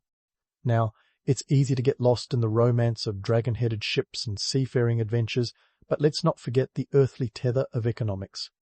Building these ships wasn't just about crafting a vessel, it was about creating an economic engine. Each ship was an investment, with costs soaring to the equivalent of several dozen cattle. And in a world where wealth could be as liquid as the sea beneath you, a well-built ship was the closest thing to financial security. The Viking shipbuilders were the Steve Jobses of their time, pushing the boundaries of what was technologically possible. But unlike a sleek iPhone, their creations were built to weather storms and traverse uncharted waters. Every nail hammered and plank fitted was a calculated risk in the quest for new lands and resources. And when one considers the scale of their operations, hundreds of ships crisscrossing the North Sea and Atlantic, making stops from the British Isles to the shores of North America, it becomes clear that the Norsemen were global players in a world that hadn't yet realized globalization was a thing. But let's not sail away on the winds of nostalgia just yet. the legacy of the Viking shipwrights is as much about what they left behind as what they achieved. Modern archaeology owes a debt to the burial customs of these ancient people. Ships like the Oseberg and Gokstad, excavated from burial mounds in Norway, have provided invaluable insights into their craftsmanship and culture. These finds are the Viking equivalent of a treasure trove of blueprints, offering a glimpse into the technical prowess that made Norse exploration possible. The very act of burying a ship with its owner speaks volumes about its significance. In death, as in life, these vessels were symbols of status and power, a reminder that in the Viking world your ship wasn't just your ride, it was your legacy. And while the rest of us might be content with a modest headstone, the Vikings opted for something a bit more, shall we say, buoyant. Now, let's address the elephant, or should I say dragon, in the room. The image of Vikings as bloodthirsty marauders is as persistent as it is inaccurate. Sure, they raided and pillaged, but they were also traders, settlers, and explorers. They planted the seeds of cities, from Dublin to Kiev, leaving behind a cultural and genetic legacy that still echoes today. And while their sagas might have been embellished for dramatic effect because who doesn't love a good yarn, the reality is that these Norsemen were complex characters, as adept at diplomacy as they were at warfare. The modern fascination with Vikings, fueled by everything from TV shows to heavy metal albums, often glosses over the gritty realities of their existence. Life in the North was tough, and survival required more than just brute strength. It demanded ingenuity, adaptability, and a willingness to embrace the unknown. These were people who carved out a life in a land where the sun barely rises in winter and the sea is as unpredictable as a toddler on a sugar high. As the sun dips below the horizon, casting long shadows across the fjord, you're left with a sense of awe at the enduring mystery and allure of Viking craftsmanship. It's a legacy that defies simple categorization, straddling the line between myth and history. These ships, crafted with care and precision, were more than just tools of conquest. They were the vessels of a culture that dared to dream beyond the confines of their fjords. So, as you stand there, the echoes of the shipyard fading into the night, you realize that the true legacy of the Viking shipwrights isn't just in the ships they built, but in the spirit of exploration and resilience they embodied. It's a reminder that the human drive to explore, to push boundaries and seek out new horizons, is as old as time itself. And as you turn to leave, you can't help but feel a part of that timeless quest, a witness to the enduring legacy of a people who dared to set sail into the great unknown. There's something inherently magical about October 31st. For most of us, it's a chance to dress up as our favourite superhero or a walking pun. But for the ancient Celts, this night was less about costumes and candy and more about the thin, almost gossamer veil between the worlds of the living and the dead. Welcome to Samhain, a festival that makes Halloween look like a preschool birthday party. Let's rewind a couple of millennia to the Celtic lands. Think modern-day Ireland, the UK, and bits of northern France. These folks had a calendar that didn't just revolve around Taco Tuesdays. Their year was split into two halves, the light and the dark. Samhain marked the end of the harvest season and the beginning of the long, dark winter. If you've ever had to endure a winter where the sun sets before you've even finished lunch, you'll understand why this was a big deal. It was also a reminder that it was time to bring the livestock down from the pastures. Cattle, in particular, were the stars of the show. Forget about spreadsheets. The Celts had their own version of fiscal year-end cattle slaughtering. Economically, this wasn't just a random act of medieval brutality. It was a practical necessity. Feeding a herd through the winter was somewhat akin to trying to keep a fleet of SUVs fueled on a student budget. The solution? Turn those cattle into winter supplies. It was all about survival, not sadism. Now, let's talk spirits. No, not the kind you sip from a tumbler, but the ethereal kind. The Celts believed that during Samhain, the boundaries between our world and the spirit world were as flimsy as a politician's promise. This wasn't just a whimsical notion. In a world where science hadn't yet offered rational explanations for natural phenomena, spirits were as real as your neighbour's obnoxiously loud dog.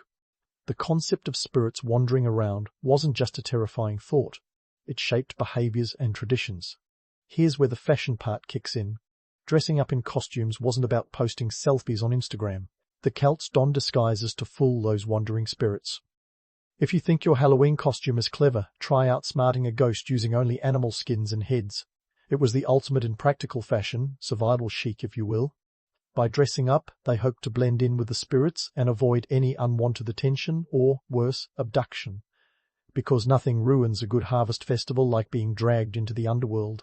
The Celts' spiritual beliefs were woven into the fabric of their daily lives, dictating everything from what they wore to how they interacted with the world around them. Their gods, goddesses, and the spirits of the departed were part of the everyday landscape, as real to them as their neighbours. In fact, according to some historical accounts, including writings by Julius Caesar, who was known for his less than impartial observations, the Celts were deeply religious, with a pantheon of deities and spirits that would make any soap opera seem tame. Samhain was also a time for bonfires. These weren't your average campfire sing-alongs. They were massive, community-wide events. The Celts believed these fires had protective and cleansing powers. In a society that didn't have access to modern-day antibiotics or hand sanitizer, fire was one of the few ways they could stave off disease and misfortune. People would extinguish their home hearth fires and then relight them from the communal bonfire, symbolically bringing the community together. It was a literal and figurative way to ignite hope for the coming year. From an economic standpoint, Samhain was as much about survival as it was about spiritual rituals. The festival marked the end of the harvest, a time to take stock of supplies and prepare for the lean months ahead. It was a time of year when communities came together to share resources and ensure that everyone had enough to survive. In a world where the concept of supply chain meant whether the path to the nearest well was clear, collaboration wasn't just important, it was essential. Now, let's take a moment to debunk some myths. Samhain wasn't all about darkness and dread. While the festival did acknowledge death, it also celebrated life and the cycles of nature. It was a time of reflection and gratitude for the harvest and the abundance it brought. While today's Halloween might focus on candy and costumes, the Celts were focused on survival, community, and the cycles of life and death. They didn't see spirits as inherently evil, just as another aspect of the world that needed to be respected and placated. So, next time you're carving a pumpkin or deciding between a zombie or vampire costume, spare a thought for those ancient Celts. Their October 31st was a complex web of survival tactics, spiritual beliefs, and community togetherness. It was a night when the veil between worlds thinned, but also a night that symbolized the strength and resilience needed to face the dark months ahead. Samhain was a festival that celebrated the mystery of life and death, wrapped up in the practical realities of ancient Celtic existence. Now, let's dive into the nitty-gritty of those famous Samhain bonfires. Ever tried to start a bonfire? It's not as simple as rubbing two sticks together and hoping for the best.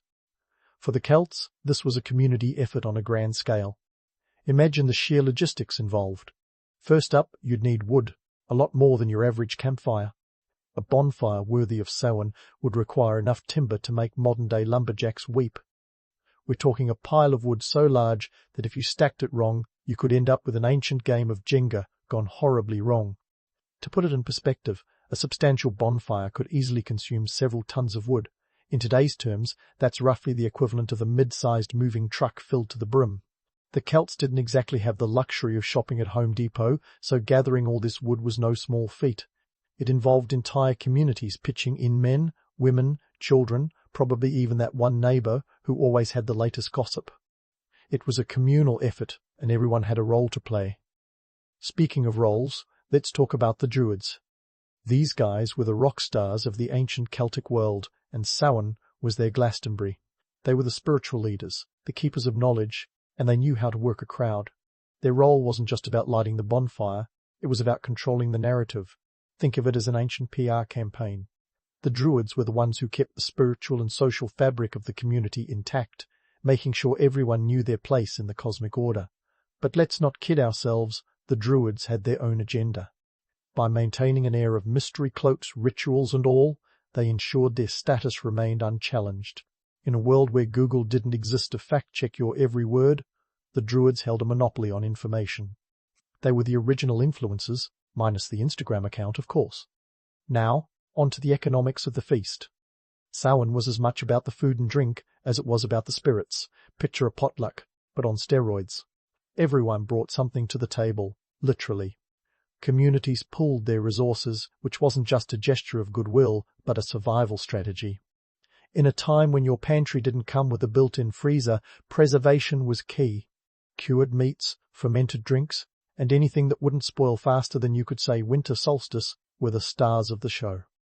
The logistics of feeding an entire village weren't easy. Today we might grumble about holiday grocery shopping, but imagine having to prepare for a festival without the convenience of pre-packaged goods. The Celts had to plan months in advance, and every family was responsible for contributing to the collective feast. This wasn't just about filling bellies, it was about ensuring that everyone made it through the winter. The communal aspect of Samhain was as critical as the celebration itself. As for drinks, forget about fine wines or craft beers. This was the era of mead and ale. Fermentation was an art form, and let's face it, in a time when water wasn't always safe to drink, alcohol served a dual purpose. It was both a social lubricant and a practical necessity. The Celts knew how to throw a party, and the drinks flowed as freely as the stories around those massive bonfires. Now, while the fires burned and the feasting continued, one couldn't ignore the societal dynamics at play. Samhain was a time when the usual social hierarchies blurred, albeit temporarily. For one night, the lines between the living and the dead, the rich and the poor, the powerful and the powerless, became less rigid.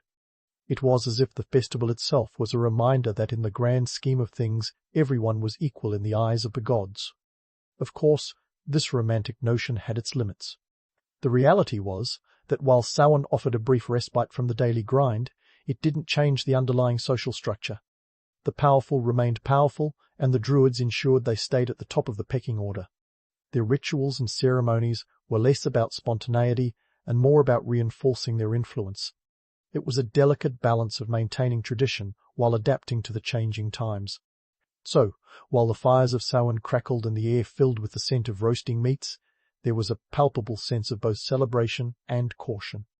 The Celts understood that while they could momentarily celebrate the harvest and commune with the spirits, winter's icy grip was just around the corner. It was a festival that acknowledged the harsh realities of their world while offering a glimmer of hope and unity. In the end, Samhain was a multifaceted celebration, rooted in both the mystical and the mundane. It was a time when communities came together to face the challenges ahead, drawing strength from their shared history and beliefs. And while the bonfires might have burned brightly for a single night, their glow lingered long after, a reminder of the enduring spirit of the Celts and their ability to navigate the complexities of life with resilience and a touch of humour. While the glow of the Samhain bonfires lingered long after the flames had died down, the festival was far more than just a communal gathering. It was also a stage for political drama that could rival any modern-day election cycle. Picture this. Amidst the flickering light and the swirling smoke, tribal leaders and their entourages were engaged in the ultimate power play. Samhain wasn't just about feasting and spirits, it was a time when the social fabric of Celtic society was both celebrated and subtly manipulated. In a world where the concept of networking didn't involve LinkedIn or business cards, Samhain provided a rare opportunity for tribes to come together. And when I say tribes, I'm not talking about a few dozen people. Some of these Celtic tribes were massive, numbering in the thousands, each led by a chieftain whose reputation was as critical as his ability to wield a sword. These gatherings were a chance to flex some serious political muscle. Chieftains would use the festival to solidify alliances, negotiate marriages, and yes, even settle those pesky disputes that had been simmering all year. Because nothing screams, "Let's resolve our differences," quite like standing around a giant fire with sharp objects close at hand. But let's talk about the economics of these gatherings. Hosting a feast that could feed an entire tribe wasn't just a display of generosity, it was a strategic investment. By showcasing their wealth and resources, chieftains could reinforce their status and influence. In a society where your clout was as good as your cattle count, putting on a lavish spread was akin to hosting the swankiest gala of the season. It was all about showing who had the most pigs in the pen and the freshest ale in the barrel. Speaking of ale, the free flow of alcohol was probably the closest thing the Celts had to social media. Inhibitions dropped, tongues loosened, and before you knew it, alliances were being whispered over mugs of mead. The ancient equivalent of a drunken tweet, perhaps. It was in these informal settings where the real politicking happened. Deals were struck, alliances formed, and occasionally old grudges were settled. Sometimes all it took was a bit of liquid courage to turn a heated rivalry into a firm handshake or a clenched fist. Now, let's not forget the Druids, those ever-watchful arbiters of tradition. They might not have been elected officials, but their influence was undeniable. Think of them as the spiritual consultants of the Celtic world, ensuring that even as chieftains jostled for power, the rituals and rites of Samhain were observed to the letter. Their role was both ceremonial and strategic, as they held the keys to the divine, an asset no chieftain could afford to ignore. The Druids were often the ones who mediated disputes, their impartiality and wisdom lending credence to any resolution proposed. It was a delicate dance between spiritual duty and political savvy, one that the Druids performed with aplomb. But let's not romanticize the notion of these gatherings as some utopian council of tribal leaders hashing out grievances around a bonfire. The reality was far more nuanced. In a time when communication was as reliable as the weather, misunderstandings were common and could quickly escalate into full-blown conflicts. And let's face it, not all disputes were resolved with a handshake and a hearty slap on the back. Sometimes the outcome was less kumbaya and more Game of Thrones. Yet, amidst the politics and posturing, Samhain also provided a rare chance for the average Celt to participate in the social order. It was a time when the barriers of status and class blurred, if only for a night. The festival offered a glimmer of equality, a chance for everyone to come together and partake in the shared rituals and festivities. Even if the next day saw everyone return to their respective roles, the spirit of unity fostered during Samhain was a reminder that, at least for one night, they were all part of a larger community. Still, we shouldn't ignore the darker undercurrents of these gatherings. In a society where strength and power were often measured by the number of warriors you could muster, Samhain could also be a time of tension and unease. Tribal disputes that simmered under the surface year-round often boiled over during the festival, with rival factions vying for dominance. It was a high-stakes game, where the outcome could influence tribal politics for the coming year. And then there was the gossip. Oh, the gossip. If there's one thing that hasn't changed in millennia, it's humanity's penchant for a juicy story. Samhain was the perfect setting for the exchange of tales, both true and embellished. News travelled fast, and before you knew it, a whispered rumour at one end of the bonfire could become the talk of the tribe by the next morning. These stories weren't just idle chatter. They could shape reputations, influence alliances, and even alter the course of tribal politics. In the end, while the flames of Samhain might have served as a backdrop for these political machinations, they also symbolized the enduring spirit of the Celts. The festival was a time of both reflection and renewal, a chance to acknowledge the past while looking forward to the future. And as the embers died down and the tribes dispersed back to their lands, they carried with them not just the memories of the celebration, but the reaffirmation of their place within the intricate tapestry of Celtic society. So, as we continue to explore the rich tapestry of Samhain, remember that beneath the layers of myth and legend lies a festival that was as much about survival and social order as it was about spirits and the supernatural. It was a celebration that brought together the many threads of Celtic life, weaving them into a vibrant and complex whole. Stay tuned as we delve deeper into the mysteries and traditions of Samhain, uncovering more of what made this ancient festival such a pivotal part of Celtic culture. And as we peel back the layers of Samhain, let's delve into the nitty-gritty of those spooky spirits and how the Celts managed to turn a potential horror show into a cosmic family reunion. While Hollywood might have you believe that Samhain was all about dodging gory ghosts and malevolent poltergeists, the reality was a bit more nuanced. The Celts believed that during Samhain, the veil between the living and the dead was as thin as your average tissue paper. But rather than conjuring images of haunting spectres with a vendetta, think of it more as a chance for a spectral family catch-up. The spirits of ancestors were thought to cross over into the world of the living, seeking out warmth, food, and maybe a little family gossip. Imagine your great-great-great-granduncle popping by to see how the harvest went and if you were keeping the family farm in order. Don't get me wrong, the Celts weren't throwing open the gates and inviting every ghostly Tom, Dick and Harry to crash in their living rooms. They were selective, honouring those spirits who had passed on, hoping to secure a little supernatural blessing for the upcoming year. Archaeological evidence suggests that this wasn't a free-for-all. Offerings were made, and homes were prepared with extra food and drink, sort of like setting out cookies and milk for Santa, but with a bit more gravitas. Now, lest you think the Celts were all about hugs and kumbaya with their spirit pals, let's get back to reality. Fear of malevolent spirits wasn't completely off the table. To keep the less friendly phantoms at bay, folks would carve turnips into grotesque faces. Think jack-o'-lanterns, but on a root vegetable keto diet. These eerie turnip lanterns were placed around homes and villages to ward off any unwanted spiritual attention, a practice that modern archaeology has shown was widespread across Celtic regions.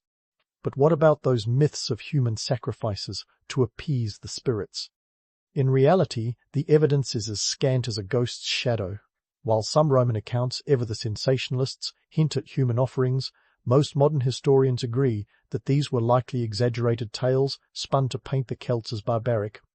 The truth is, the Celts were more likely to sacrifice animals, which were both a practical offering and a necessary preparation for the winter months. After all, it's easier to part with a sheep when you've got a dozen left in the pen. This brings us to the Druids, who were the charismatic conductors orchestrating this grand symphony of spirits and sacrifices. As the spiritual linchpins of Celtic society, they were the ones who kept the rituals on track, ensuring that the balance between honouring the dead and protecting the living was maintained. Their role was part shaman, part showman, and entirely crucial. The Druids' knowledge of the natural world and their ability to interpret signs from the beyond was the stuff of legend, and they used it to keep the community both awestruck and in line. Now, let's shift gears and chat about how these ancient beliefs morphed over time into the Halloween shenanigans we recognize today. The journey from Samhain to Halloween is a tale of cultural evolution, with a few twists and turns along the way. When Christianity began its spread across the Celtic lands, the Church did what it did best: it adapted and absorbed. Instead of outright banning the festival, the Church decided to superimpose its own holiday, All Saints' Day, on top of it. Talk about a spiritual merger. By the 8th century, Pope Gregory III had slotted All Saints' Day into November 1st, turning October 31st into All Hallows' Eve. It was a strategic move, a bit like rebranding a competitor's product and calling it your own.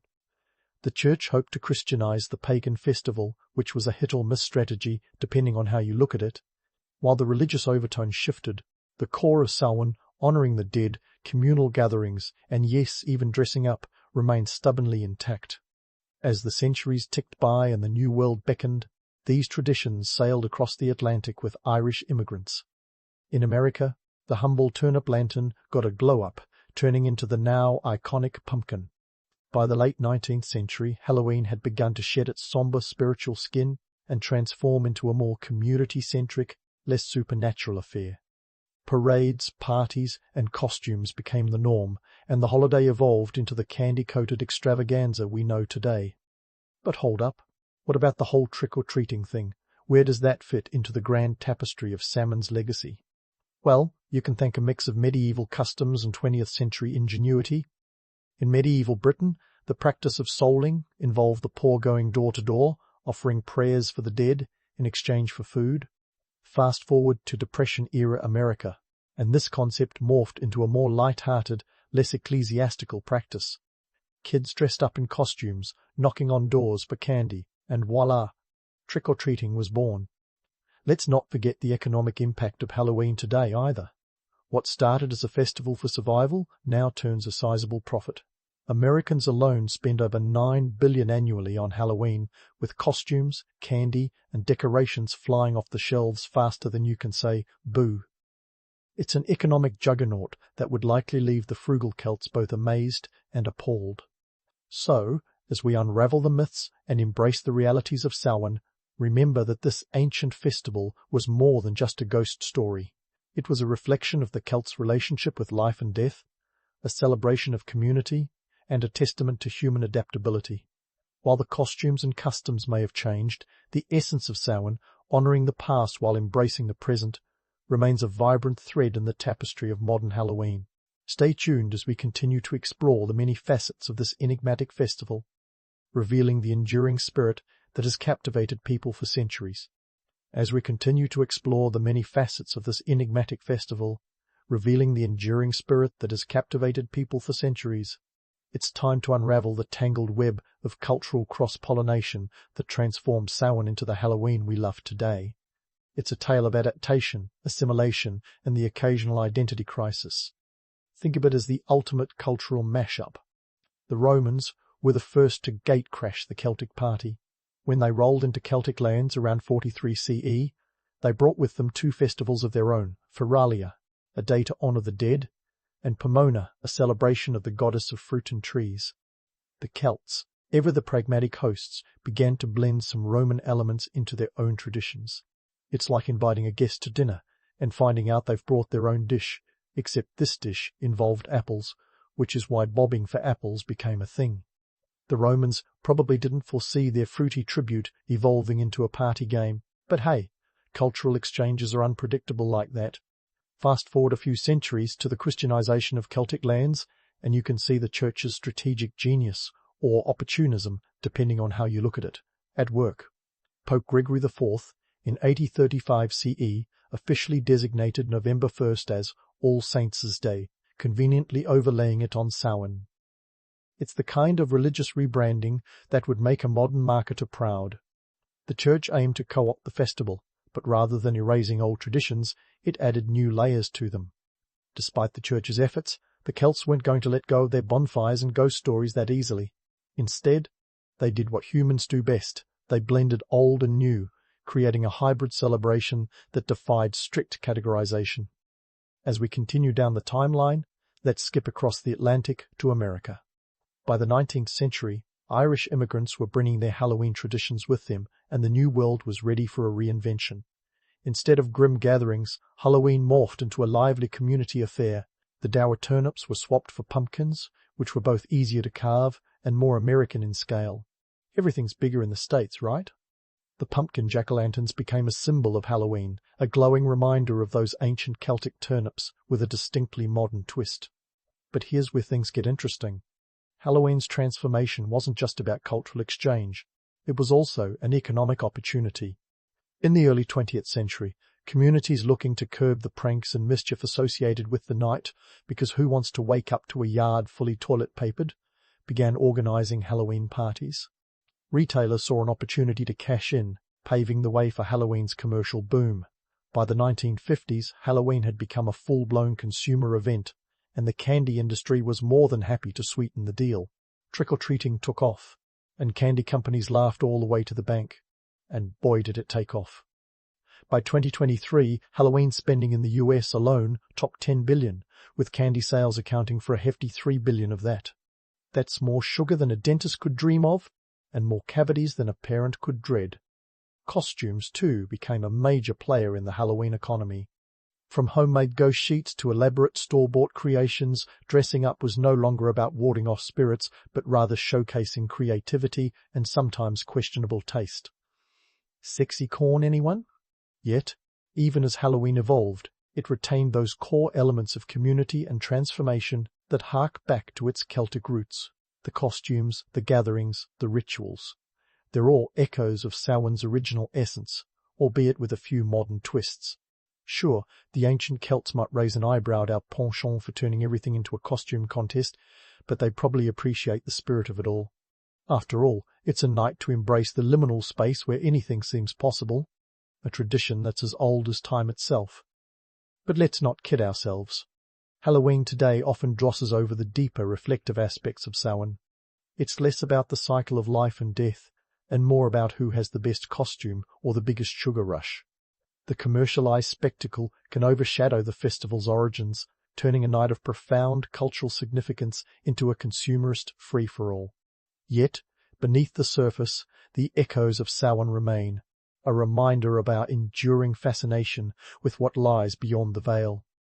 So, as you slip into your costume this Halloween, spare a thought for the Celts who started it all. Their festival was a complex dance of survival, community, and belief, a celebration of the mysterious interplay between life and death.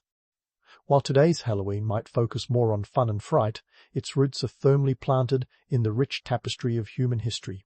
As you munch on your candy corn or sip your pumpkin spice latte, remember that you're partaking in a tradition that's been thousands of years in the making, a testament to humanity's ability to adapt, evolve, and, above all, celebrate. And when the last piece of candy has been eaten and the costumes are packed away, the spirit of Samhain lingers on, a reminder that beneath the masks and the merriment lies a festival that has survived the ages. It's a night that invites us to reflect on our connections, both to one another and to those who came before us. In the end, Halloween is more than just a collection of spooky stories and sweet treats. It's a celebration of our shared human experience, a night when the past and present collide in a blaze of bonfires and memories. So, here's to Samhain and Halloween, a festival that reminds us that no matter how much things change, some traditions remain timeless. You wake up to the sound of clanking metal, as familiar as the crowing of a rooster, but far less poetic. It's the 9th century, and your life as a Norse blacksmith isn't just about pounding iron into submission. It's about heating up the economic engine that powers the Viking world. Forget about romantic visions of longships and pillaging. Sure, those happen, but they need the nuts and bolts, quite literally, that you craft. Your day starts early, with the sun barely peeking over the horizon, because who needs a snooze button when there's iron to be smelted? The forge is your office, your sanctuary, and sometimes your tormentor. It's where you transform raw materials into the tools and weapons that keep your community running and raiding. Without your work, those iconic Viking swords and axes would be nothing but pipe dreams, or rather, ingot dreams. Life in Scandinavia demands innovation. Iron is your canvas and your hammer is the brush. You've got a range of tools at your disposal, tongs for gripping hot metal, hammers of various sizes for shaping it, and anvils that probably weigh more than your brother-in-law Sven. Your workbench might look like chaos, but it's organized chaos. You know where everything is, or at least you pretend to when somebody's watching. As you heat the iron in the forge, you might think you're just a humble craftsman, but let's not kid ourselves. You're basically the Steve Jobs of your time, innovating in a smoky workshop instead of a shiny office. Your work is what makes it possible for those Vikings to storm across Europe. They get the glory, you get the burns and blisters. Fair trade? Probably not, but at least you're not on the front lines trying to explain to a Saxon why you want his land. Speaking of Saxons, your metalwork isn't just a local affair. Thanks to trade routes stretching from the Middle East to the icy waters of the North Atlantic, your creations might end up in some pretty exotic places. You might even be using iron sourced from as far away as the Alps. So, while you're sweating it out in the forge, you're part of a global network that would make today's logistics experts green with envy. Your forge isn't just about weapons either. You're crafting the everyday tools that keep society humming along. Plows for farming, nails for building, and even the occasional decorative piece because, hey, even Vikings appreciate a little flair. And speaking of flair, let's not forget the delicate art of pattern welding. This is where you really get to show off, twisting and folding the metal to create intricate patterns that are as functional as they are beautiful. It's the 9th century equivalent of having the coolest app on your smartphone.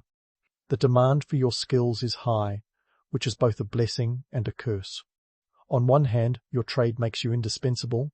On the other, it means you're busier than a squirrel in a nut factory. But let's face it, in a world where people measure wealth in livestock and land, having a skill that keeps you in demand is worth its weight in iron. Despite your pivotal role, you're not exactly rolling in riches. The economic structure of the time doesn't exactly favor the artisan class. Your payment often comes in the form of goods, services, or maybe a shiny trinket if you're lucky. Coins? Those are rare and often foreign, a curiosity more than currency for most folks around you. As you work, you might think about the mythic tales of gods like Thor, another hammer-wielding enthusiast.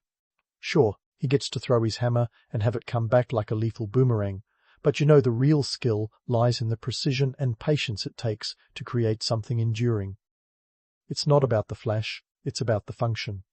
Your workday stretches on, punctuated by the rhythm of metal on metal, the hiss of steam when you cool a piece, and the occasional muttered curse when something doesn't go as planned.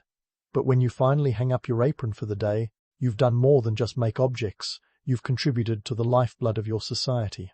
You might not be wielding a sword in battle, but you've forged the very blade that makes victory possible. And that, in this age of iron and exploration, is a legacy worth its weight in gold, or at least iron. But let's not hang up that apron just yet. Before you call it a day, let's dive into the social tapestry that defines your life as a Norse blacksmith. Spoiler alert, you're not just some soot-smudged artisan lurking in the shadows. In fact, you're kind of a big deal, or at least as big a deal as one can be in a world where heroic sagas and epic battles get all the press. Think of yourself as the medieval equivalent of an Instagram influencer. No, you're not snapping selfies with the latest sword you've crafted, hard to do when cameras won't be invented for another millennium, but your work speaks for itself and spreads your reputation far and wide. In a society that thrives on strength and conquest, the blacksmith isn't just making tools, you're forging the means to power and prestige. In the social hierarchy, you sit comfortably in the middle, rubbing elbows with the warriors who rely on your creations. So, what's your role in this bustling Norse society? Well, if we had LinkedIn back in the day, your profile would read something like Key Architect of Viking Supremacy. Your role isn't just about the physical labor of hammering iron, it's about the strategic influence you wield. Forget the idea of the lone artist toiling away in obscurity. You're more like the community's go-to expert, the person everyone knows they need but might not fully appreciate until they're armed with one of your finely crafted swords. And let's talk status. Because who doesn't love a good social ladder? While you might not have the wealth of a chieftain, your skills ensure you're never ignored at the local feast. People know that without you, their glorious raids have as much chance of success as a paper boat in a stormy fjord. Your work becomes a badge of honor, a mark of quality that travels along with the warriors and traders of your community. When they boast of their exploits in distant lands, your craftsmanship often shares the spotlight. Now, onto the apprenticeship system. This wasn't your modern-day unpaid internship where you fetch coffee and hope for a job offer. Becoming a blacksmith required years of dedicated training, usually starting from a young age. The apprenticeship system was like the Hogwarts of metallurgy, minus the magic wands, but with plenty of scorching hot pokers. Young hopefuls, often sons of blacksmiths, or those from families seeking upward mobility, would spend years learning the trade under a master. It wasn't just about learning to swing a hammer, it was about absorbing the cultural significance of the craft, understanding the materials, and mastering the techniques that would allow them to create weapons and tools that were both functional and beautifully crafted. The training was rigorous, taking upwards of 7 years, enough time for your average Norse youth to go from a scrappy kid who can't tell an anvil from an ox to a skilled craftsman capable of holding his own in the forge. The relationship between master and apprentice was crucial, often resembling that of a mentor and mentee, a delicate balance of discipline and encouragement. Apprentices would learn not just the technical skills, but also the secrets, the little tricks that turn good work into great art. This system ensured the continuity of the trade, passing down not just skills, but also the stories and traditions that came with them. And while the blacksmith didn't hold the highest social rank, the respect for their craft was immense. These artisans were responsible for the tools that fed, armed, and protected the community. In many ways, their work was both the literal and metaphorical backbone of Norse society. Culturally, the blacksmith held a special place in the community. In Norse mythology, the gods themselves were associated with the craft. Thor, with his mighty hammer, Mjolnir, was the ultimate symbol of strength and protection, a divine figure whose attributes blacksmiths might aspire to emulate. And while no blacksmith could summon thunder or lightning, creating weapons that bore the intricate patterns of twisted iron was its own form of magic, one that required skill, patience, and a bit of flair. The artistry involved in blacksmithing wasn't just practical, it was deeply symbolic. The patterns forged into swords and axes weren't just for show, they were believed to imbue the weapon with strength and power. These designs, made through a technique called pattern welding, were a testament to the blacksmith's skill, a visual representation of their mastery over the metal. So while you might not be riding into battle or steering a longship, your role is no less heroic. You're the unsung architect of conquest, the quiet hand behind the blade that can change the course of history. Your forge is a crucible where raw materials are transformed not just into tools, but into instruments of destiny. And though the warriors may get the glory, you get the satisfaction of knowing that your work is indispensable. As the day winds down and the forge cools, you're reminded that your contributions go beyond tangible goods. You're keeping alive a tradition that weaves together the practical and the mythical, a craft that is as much about shaping society as it is about shaping metal. And while you may not have a social media platform to broadcast your achievements, your legacy is etched into the very fabric of the community, a testament to the enduring power of a well-crafted blade and the hands that forged it. But hold on. Before you hang up that proverbial apron for the night, let's take a stroll through the political maze of the Viking Age. You see, blacksmiths weren't just the guys who made sure everyone's swords didn't snap like twigs during a skirmish. Oh no, their influence stretched further than an overcooked piece of taffy. You might be thinking, how does hammering metal give someone political clout? Well, strap in, because the 9th century was a time when your expertise meant you could subtly nudge the course of history. Let's start with warfare. In a world where might made right, the blacksmith was the unsung engineer behind the Viking war machine. The quality of your weapons could determine the outcome of battles and, by extension, the fate of entire communities. A well-crafted sword or axe was the difference between a triumphant raid and a disastrous retreat. Imagine being so pivotal that your work could sway the balance of power in regional conflicts. That's right, your forge was the nerve center of military innovation. And we're not just talking about swords and axes. The diverse arsenal needed for Viking warfare required a range of expertise, from the spearheads that pierced enemy lines to the rivets that held together the iconic round shields. Your craftsmanship was everywhere. The Vikings were adept at adapting technologies from the cultures they encountered, and you were the go-to person for integrating these innovations. Your reputation for quality ensured that chieftains and warriors sought you out, eager for that edge in combat. In doing so, you became a key figure in the political maneuvering of the time. The leaders knew that the blacksmith's favor could mean the difference between a successful campaign and a costly defeat. But let's not forget about trade, the lifeline of the Viking economy. Your work was in demand far beyond the local fjords. The trade networks of the era stretched from Baghdad to Byzantium, and your metalwork was a hot commodity on this proto-global market. Remember those pattern-welded swords? Well, they weren't just for local show and tell. These intricate designs were a hallmark of quality recognized across Europe and beyond. They were the Viking equivalent of a luxury brand, a Louis Vuitton of weaponry if you will, and possessing one was a status symbol. This demand meant that your skills were crucial to trade negotiations, and your creations were often used as diplomatic gifts, smoothing over tense exchanges or sealing alliances. In fact, your forge might as well have been a diplomatic outpost. When a visiting envoy admired a beautifully crafted axe or sword, it wasn't just an ego-boosting moment, it was a chance to demonstrate the prowess and sophistication of your community. The metalwork became a tangible symbol of the strength and ingenuity of your people, fostering respect and sometimes fear in those who encountered it. And let's not forget the role of these creations in peace talks. A gift of an exquisitely crafted weapon could be the olive branch that prevented bloodshed. In some cases, it was the silent language of diplomacy, a way of saying, we could crush you, but let's be friends instead. The politics of the time were not just about battles and borders, they were about influence and reputation. The blacksmith's craft was a crucial part of this equation, whether it was through the strategic placement of trade goods or the silent power of a gifted sword. Your work had a ripple effect that reached far beyond the anvil. You helped shape the narrative, crafting the tools that allowed leaders to wield both power and diplomacy with equal deftness. It's easy to romanticize the Vikings as fierce warriors with a penchant for plunder, but the reality was more nuanced. These were people who understood the complexities of trade and alliances, and you were a key player in that intricate dance. Your work wasn't just about creating objects, it was about creating opportunities. You were the architect of possibilities, crafting the means through which communities could expand their horizons, both geographically and politically. And let's talk about the materials you used, because they tell a story of their own.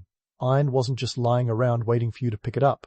It was a resource that had to be mined, smelted, and transported, often over long distances. You were part of a supply chain that spanned continents, a prelude to the globalized world we know today. The very act of procuring materials was a political statement. a declaration of the reach and influence of your community. And by transforming these raw materials into coveted goods, you played a central role in projecting that power outward.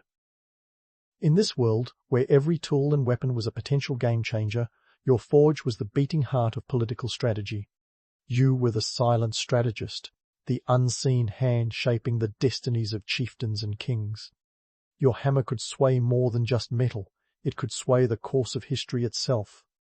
So, as you stoke the dying embers of your forge and prepare to call it a night, remember that your legacy is more than just the tangible objects you've created. It's the influence you've wielded, the alliances you've forged, and the narratives you've helped shape. Your story is one of quiet power and enduring impact, a testament to the artistry and ingenuity that defined the Viking Age. The political landscape of this era was as much about subtle influence as it was about overt power. And in this world, the blacksmith was not just an artisan, but a key architect of society's ambitions. Your role was multifaceted, a blend of craft, commerce, and cunning. As the flames of your forge flicker out, you're left with the knowledge that your contributions have shaped not just metal, but the very fabric of history itself. As the day winds down and the clang of metal fades into the night, it's time to peel back the layers of myth and legend surrounding your life as a Norse blacksmith. Sure, there's a romantic allure to the image of the lone artisan, hammering away in solitary brilliance as sparks fly in the dim light of the forge. But the reality? Less brooding artiste, more communal craftsman? First, let's talk about the myth of the blacksmith as a solitary genius. This notion is as appealing as the idea of Thor's hammer coming back to him like a boomerang, but in reality, it's about as accurate as a Viking raid without a boat. The truth is, blacksmithing in the 9th century was as much a team sport as it was an individual endeavour. You weren't just a lone wolf prowling the shadows, you were part of a bustling workshop, often working alongside a group of skilled hands, each contributing their expertise to the metal symphony. In fact, consider the logistics involved. Smelting iron, for example, wasn't a one-person job. It required a small army to collect and transport the raw ore, not to mention the manpower needed to fuel the furnace, which could devour wood faster than a herd of goats in a vegetable patch. We're talking about dozens of workers collaborating to ensure the smooth operation of the entire process. So, while the image of the solitary blacksmith may be compelling, the reality was more like a medieval assembly line with each person playing a crucial role. Now, let's delve into the legends that have us believing blacksmiths were mystical beings wielding hammers of power. Sure, Norse mythology is rife with stories of gods and their divine tools. Take the tale of the great smith Valunda, or Wayland the smith, who was said to have crafted swords with magical properties. According to the Old Norse Volundarkvitar, Valundar was a master craftsman, capable of creating weapons and jewelry of unparalleled beauty and power. Romantic? Absolutely. Realistic? Well, not so much. While it's tempting to believe in the enchanting skills of a blacksmith who could infuse their creations with otherworldly might, the truth is far more grounded. The craftsmanship was exceptional, make no mistake, but it was the product of skill, patience, and technique rather than any supernatural intervention. Those intricate designs on swords and axes? They were the result of the laborious process of pattern welding, not some secret spell whispered to the metal. The magic, if you will, lay in the expertise honed over years of practice, not in mythical incantations. But why do these myths persist? Why do we crave tales of solitary magical artisans? Perhaps it's because they reflect our deep-seated desire for mastery over chaos, for the ability to shape the world with nothing more than talent and a few well-placed strikes. In a time when the natural world seemed untamable and the gods capricious, the blacksmith stood as a beacon of control, a figure who could transform raw, chaotic elements into ordered, useful tools. It's no wonder that stories of their supposed mystical abilities took root in the collective imagination. Let's not forget the collaborative nature of a blacksmith's work, which extended beyond the walls of the forge. Blacksmiths were integral to a network of trade and communication that spanned continents. The tools and weapons you crafted weren't just local commodities. They were sought after in far-flung markets, from the Byzantine Empire to the burgeoning cities of the Islamic world. This global demand meant that your workshop often bustled with traders, apprentices, and fellow craftsmen, all contributing to a vibrant exchange of ideas and techniques. Forget the image of the isolated genius, you are more like a conductor in an orchestra of innovation. This collaborative spirit was not just practical, but necessary. Consider the sheer volume of work that needed to be accomplished, from forging ploughshares that would till the fields, to crafting the rivets that held together the longships. Each piece was a testament to the collective effort of a community, a reminder that the success of a society often hinges on its ability to work together toward a common goal. In this sense, the blacksmith was less an isolated artist and more a vital cog in the machine of Norse society. It's also worth noting that the collaborative nature of blacksmithing was a reflection of the social values of the time. The Norse people valued community and cooperation, principles that were essential for survival in the harsh Scandinavian environment. The work of the blacksmith then was not just about creating objects, it was about fostering connections, strengthening bonds, and ensuring the prosperity of the group. In debunking the myths of the lone mystical blacksmith, we uncover a truth that is perhaps even more compelling, the story of a skilled artisan working in harmony with others, drawing on a rich tradition of craftsmanship and innovation to create tools that shape the course of history. It's a narrative that speaks to the power of collaboration, the importance of community, and the enduring impact of human ingenuity. So, as you hang up your apron for the evening and reflect on the day's work, remember that your legacy is not just about the objects you create, but the connections you forge. The myths may paint a picture of a solitary hero, but the reality is far richer and more complex. You are part of a living tapestry, a network of artisans and traders, warriors and farmers, all working together to shape the world. And in that there is a magic all its own. So, as you hang up your apron for the evening and reflect on the day's work, remember that your legacy is not just about the objects you create, but the connections you forge. The myths may paint a picture of a solitary hero, but the reality is far richer and more complex.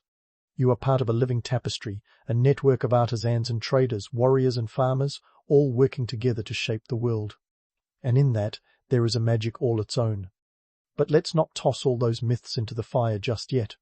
After all, they've helped shape how we view not just blacksmiths, but the entire Viking era. When we think of Vikings today, what springs to mind? Horned helmets, hulking warriors, and epic battles, right?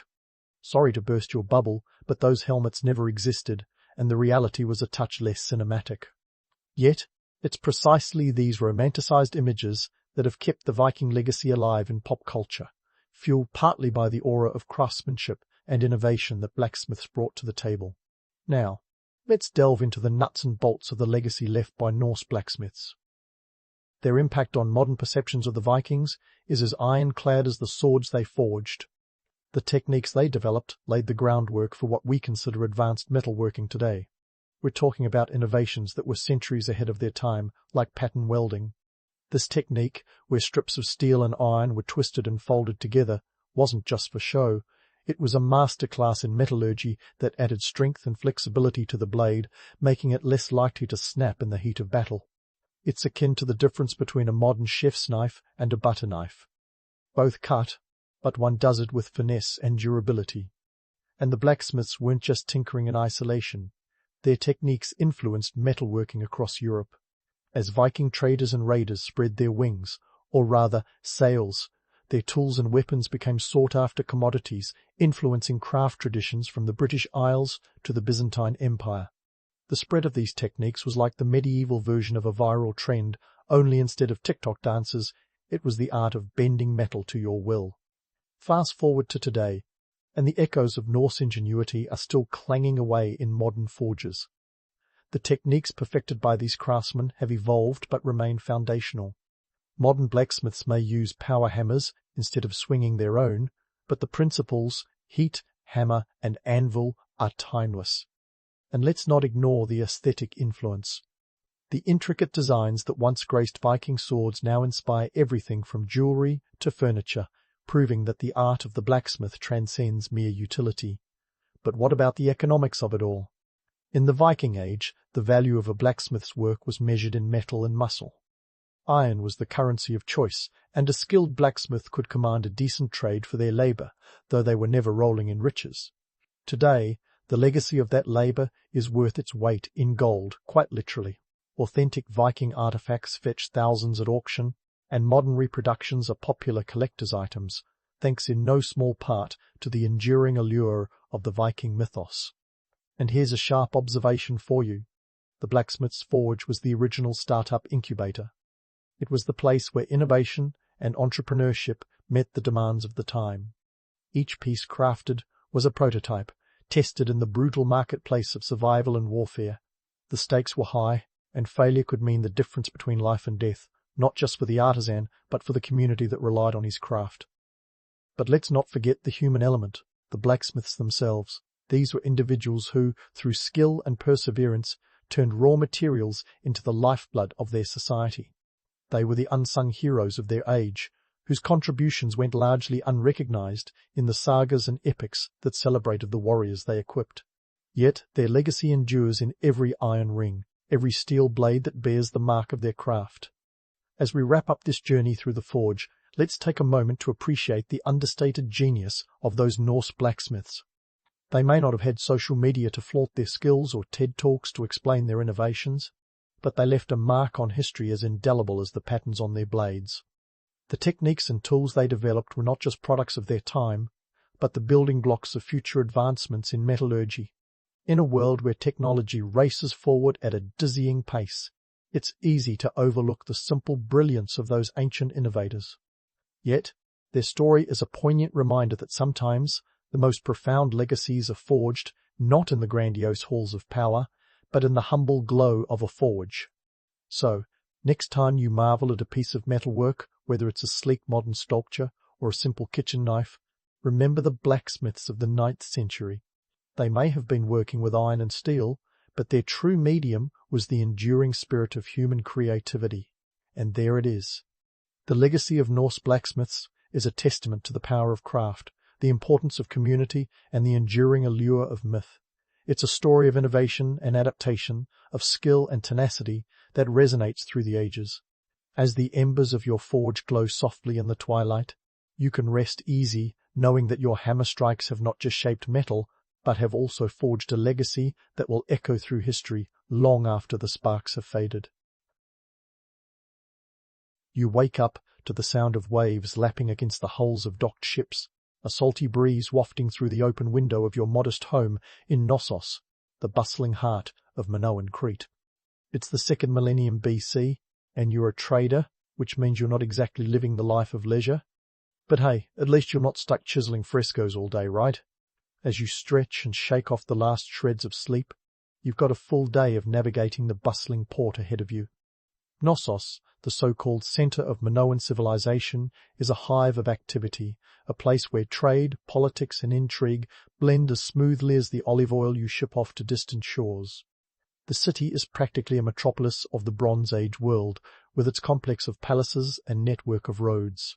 And let's not forget the labyrinthine corridors that some say house the Minotaur, though you suspect that's more myth than Minotaur. Stepping outside, you're greeted by the sight of the sprawling palace complex, a testament to the might and wealth of King Minos. Yes, the man himself, the mythical king with a penchant for bulls and labyrinths. Under his rule, or at least under the image of his rule, Crete has become a powerhouse of trade. The island's position in the Aegean Sea makes it a strategic hub, a crossroads for goods and ideas moving between Egypt, the Near East, and Europe. You're smack in the middle of a trading web that's as complex as the palace's plumbing system. Yes, they had those, and they were surprisingly advanced. As you head towards the port, you can't help but appreciate the organized chaos that defines this place. Ships of all shapes and sizes, from sleek galleys to robust cargo vessels, jostle for space along the docks. They're laden with everything from saffron and spices to ceramics and textiles. The air is thick with the calls of sailors and merchants haggling over prices that seem to only ever go up. Speaking of prices, you'll be lucky if you can snag some Egyptian linen today without selling your sandals. Your livelihood depends on these exchanges, and they're not as romantic as the bards make them out to be. It's a cutthroat business, where a savvy trader can rise like a loaf of barley bread or crumble just as quickly. Today, your goal is to secure a shipment of tin essential for making bronze, the lifeblood of your trading empire. Without it, you're just another guy with a boatload of ceramics and nowhere to sell them. The political landscape is a bit of a labyrinth itself. King Minos, or the memory of him, looms large. He's credited with building Crete into a maritime power, though the reality may be more about a collective leadership than a single kingly figure. Whatever the case, the Minoan navy ensures that your trading ventures remain relatively safe from pirates, a persistent nuisance in these waters. It's not all smooth sailing, though. The Mycenaeans from the mainland are getting a bit too ambitious for your liking. They've got their eyes on Crete, and you've heard whispers of tension brewing beneath the surface. But for now, the sea is yours, and with it, the opportunity to line your pockets with precious metals and goods. The geography of Crete is your ally in this game of trade. The island's mountainous terrain means that while the interior is a bit of a challenge to traverse, the coastlines are ideal for harbours. This strategic position allows you to hop from island to island, connecting the dots of the ancient world with your goods. It's a bit like playing the world's oldest game of Connect. The dots, except the stakes are higher, and the dots are places like Cyprus, Egypt, and Anatolia. As you approach the docks, you're hit by a sensory overload. The scent of fresh fish mingling with the earthy aroma of pottery, the sight of colourful frescoes decorating the harbour walls, and the sound of barter and banter echoing through the air. It's a vibrant tapestry of life, one that reminds you that trade is more than just goods changing hands, it's culture, ideas, and technology weaving their way across the sea. Today, you'll deal with traders from as far afield as Syria and Sardinia. Each interaction is a dance of diplomacy and deception, a chance to outwit and out-negotiate your peers. You pride yourself on your ability to read people, a skill as valuable as any cargo you might carry. After all, in this world, a successful deal can make the difference between thriving and merely surviving. The sun climbs higher, casting a golden glow over the scene. As you dive into the day's work, you can't help but feel a sense of connection to something larger than yourself. This isn't just about trading goods, it's about being part of a vast network that spans continents and cultures. In the grand scheme of things, you're just one link in a chain that stretches across the ancient world. But today, in the bustling port of Knossos, you're the most important link in your own little corner of history. As you plunge into the bustling marketplace, you realize this is where the real magic happens. Forget the palace and its fancy frescoes. This chaotic cacophony of haggling and hawking is the heartbeat of Minoan Crete. Today's mission? Snagging a decent deal on copper and saffron without losing your shirt, or worse, your dignity. Copper is the MVP of the Bronze Age, and like a celebrity at a red carpet event, it's always in demand. That's because bronze, the alloy of copper and tin, is basically the ancient world's answer to plastic. Need a weapon? Bronze. A new chariot fitting? Bronze. A snazzy new statue to impress the neighbours? You guessed it, bronze. The price of copper fluctuates like a modern-day stock market, so every bit of negotiation skill you've got is on the line. You edge toward a merchant whose stall is piled high with raw copper ingots. They're not exactly pretty, but they're the lifeblood of your trade. Now, if only you could read his face like you read Linear A. Speaking of which, let's talk about this mysterious script for a second. The Minoans had a knack for administration, and Linear A was their tool of choice for keeping tabs on everything from trade goods to taxes. It's a bit like the precursor to Excel spreadsheets, except with more curls and loops and less clicking. Now, back to the copper. The merchant eyes you, sizing up whether you're a pushover or a pro. You offer a price that leaves room for manoeuvre, knowing full well he'll counter with something outrageous. It's a game as old as time, and you're determined not to be played. This is where those Linear A records come in handy. You flash a clay tablet with your last transaction details, proving you know the going rates. The merchant grins, and the real bargaining begins.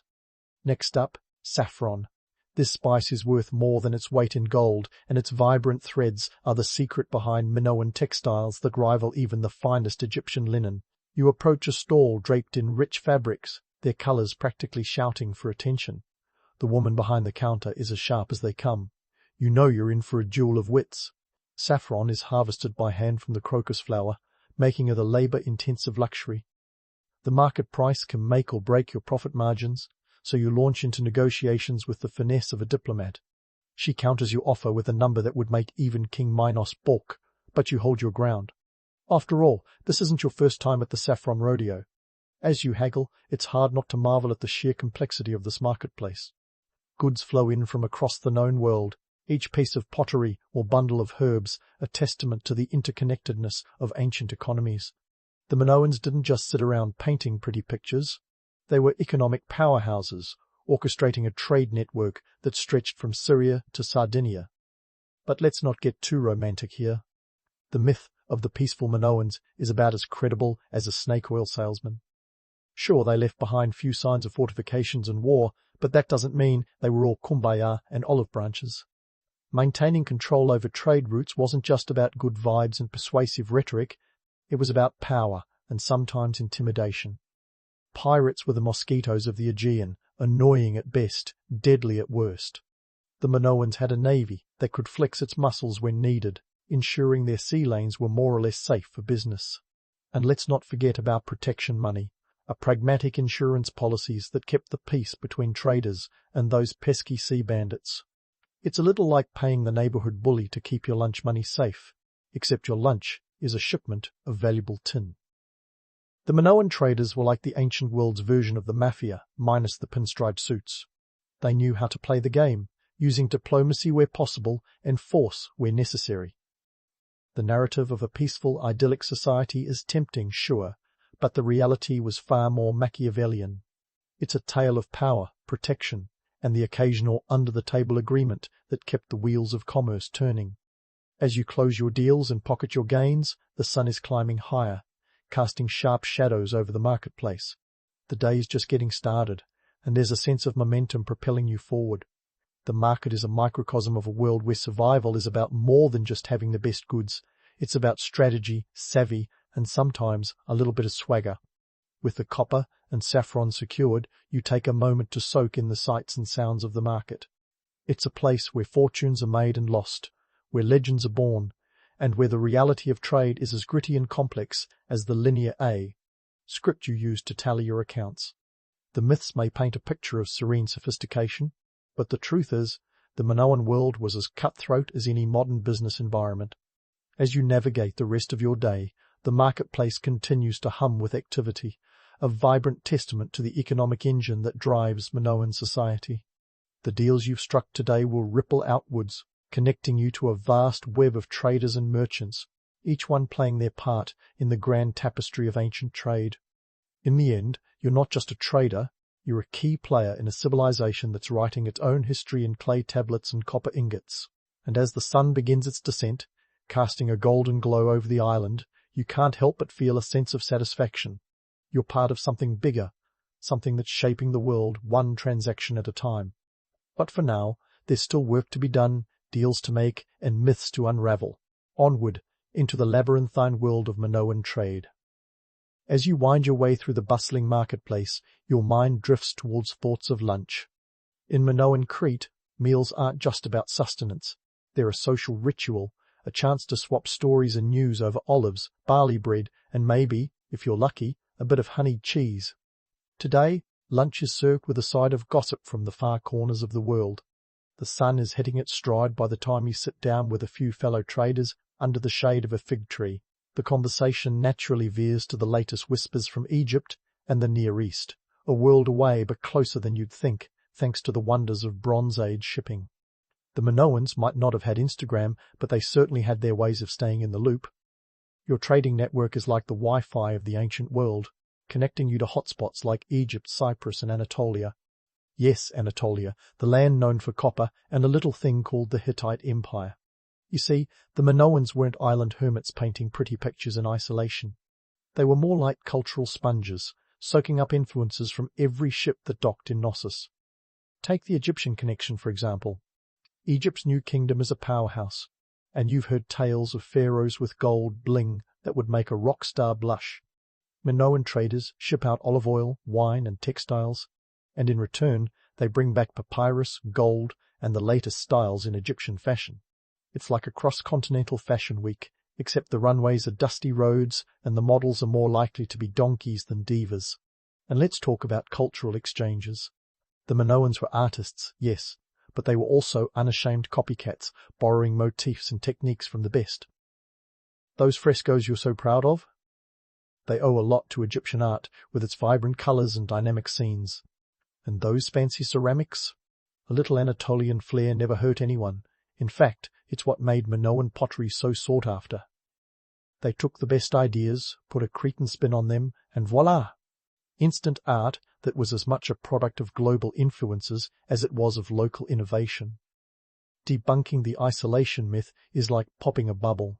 Sure, Minoan culture has its unique elements, like their undeciphered linear, a script which remains an enigma even today. But to say they were an untouched civilization is like saying your great-aunt's fruitcake is fresh. The reality is, the Minoans were savvy strategists, leveraging their geographical position to become cultural middlemen, trading ideas as much as goods. As you munch on your olives, you think about the logistics of it all. This isn't just a matter of hopping on a boat and hoping for the best. The trading routes are as complex as the palace plumbing, with each leg of the journey meticulously planned and executed. The trip to Egypt alone is a 700-mile voyage, a feat of navigation that requires a good eye, a steady hand, and maybe a little bit of luck. And let's not forget the need for tin, imported from as far away as Afghanistan, a journey that makes your head spin just thinking about it. These logistical feats underpin the entire Minoan economy, creating a web of exchanges that fueled not just trade, but also the flow of culture and technology.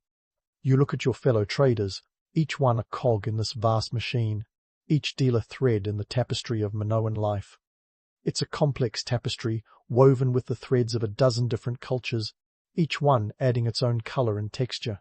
But let's not get too romantic. The Minoans were practical to a fault. They weren't above a little creative borrowing if it meant better goods or more efficient trade.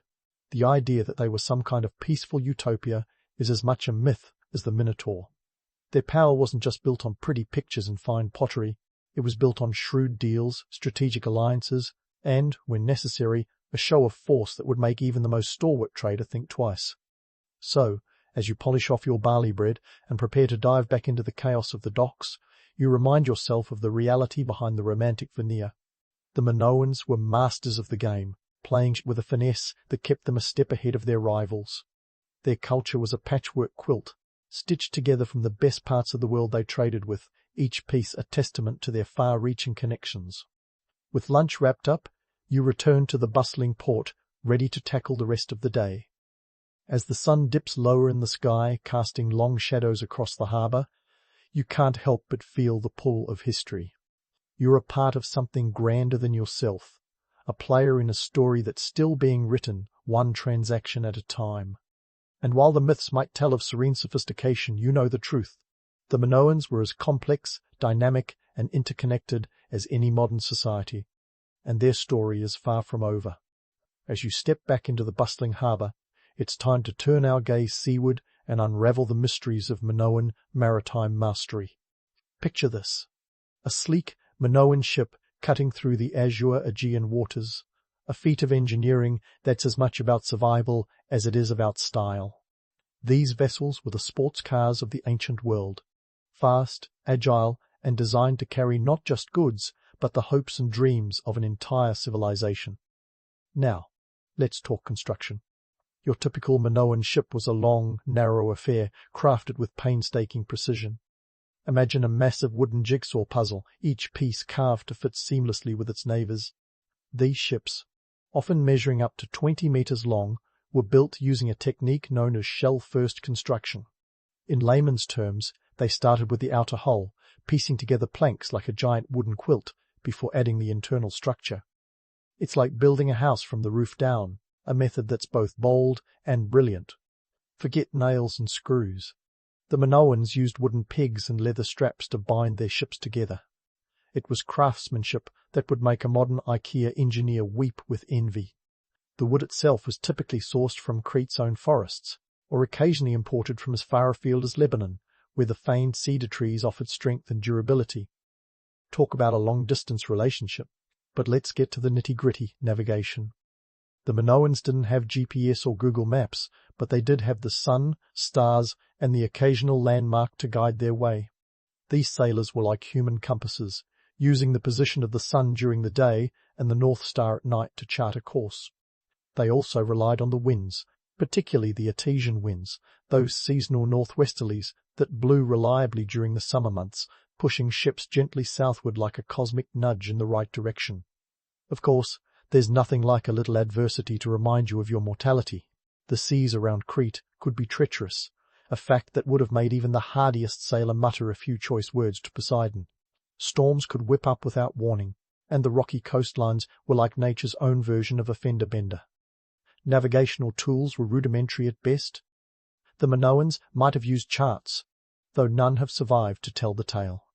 Instead, they relied on oral knowledge passed down through generations. It's a bit like your granddad teaching you to drive, except instead of a car, you've got a wooden ship and a whole lot of open water. And then there were the logistics of transporting goods. You've got your copper, saffron, and other treasures, all needing to make it from point A to point B without ending up at the bottom of the sea. Minoan ships were designed with cargo capacity in mind, featuring a broad beam that allowed for maximum storage without sacrificing speed. It's a delicate balance, like trying to pack a suitcase without busting the zipper. These ships could carry anywhere from 10 to 20 tons of cargo, a floating warehouse that made the rounds from Egypt to Cyprus and everywhere in between. Each journey was a carefully calculated risk, balancing the potential profits with the ever-present dangers of piracy and shipwreck. It's the ancient equivalent of investing in cryptocurrency, high stakes with the promise of high rewards. Speaking of piracy, the Minoans had to navigate more than just the whims of the weather. Pirates were a constant threat, the original hackers of the high seas, looking to intercept shipments and make off with your hard-earned copper. The Minoans responded with a combination of diplomacy and deterrence, maintaining a navy that was as much about muscle as it was about maintaining peace. But let's not romanticize the life of a Minoan trader too much. Your days at sea were long, grueling, and often monotonous. The sun beating down on your back while you tended to the rigging, the salt water spray stinging your eyes. Meals were basic. Think dried fish and barley cakes, with the occasional olive if you were lucky. It was a far cry from the lavish feasts depicted in frescoes, but it was fuel for the journey. Yet, despite the hardships, there was an undeniable allure to the open sea. It was freedom, adventure, and opportunity all rolled into one. Each voyage was a chance to prove your mettle, to bring back not just goods but stories and experiences that would be shared around the communal hearth. As the afternoon sun dips lower in the sky, painting the harbour in shades of golden amber, you're reminded of the relentless cycle of trade. The sea is both a barrier and a bridge, a constant challenge that demands respect and ingenuity. The Minoans were masters at navigating this watery world, their ships a testament to human ingenuity and resilience. So, as you stand on the dock watching the ships come and go, you're part of a lineage that extends back through time, a legacy built on the backs of those who dared to dream and sail beyond the horizon. The myths may speak of a lost civilization, but the reality is far richer.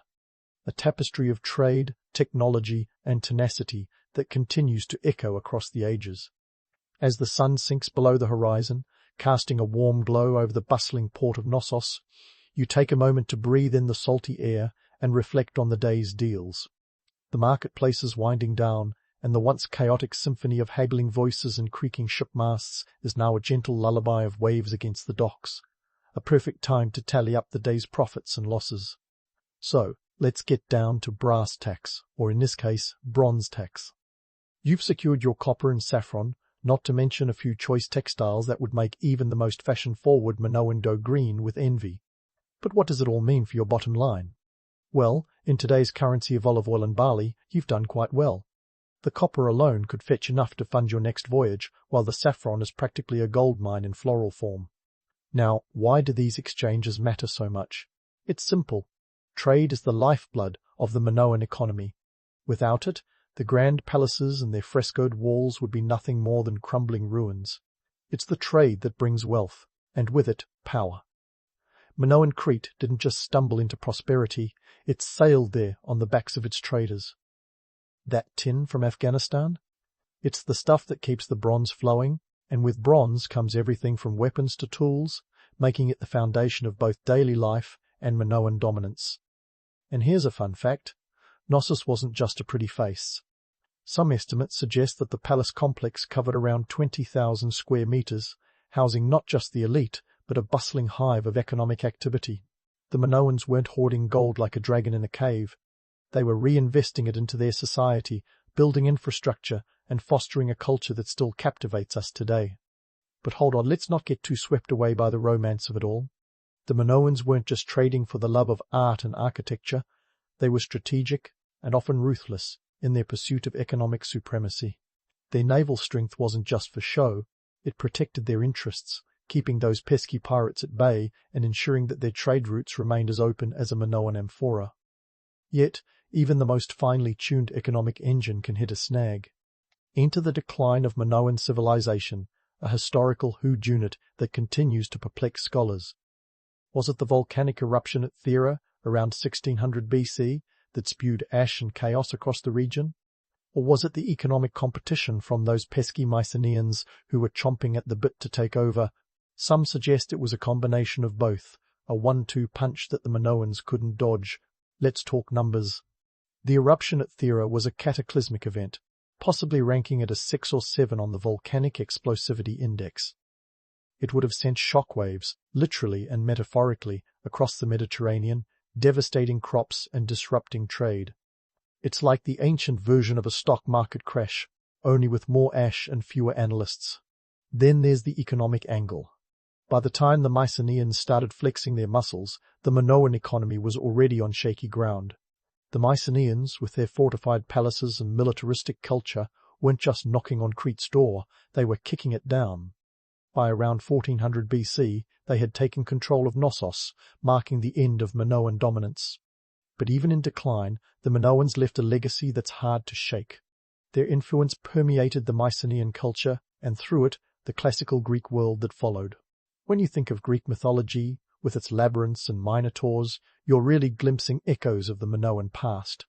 So, as you stand on the dock, watching the last of the day's ships glide into the harbour, it's worth considering the dual nature of the Minoan story.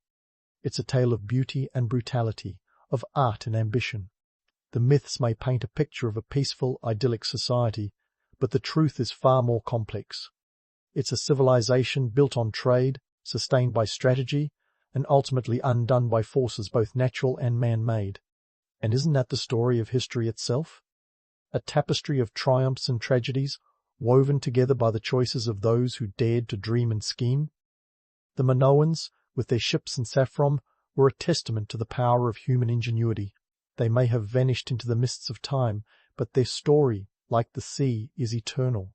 So, as you turn away from the harbour, the day's work behind you, there's a certain satisfaction in knowing you're part of a legacy that stretches back thousands of years. A legacy of trade, tenacity, and the relentless pursuit of prosperity. And who knows? Maybe one day your story will sail across the ages, carried on the same winds that once propelled the Minoans to greatness.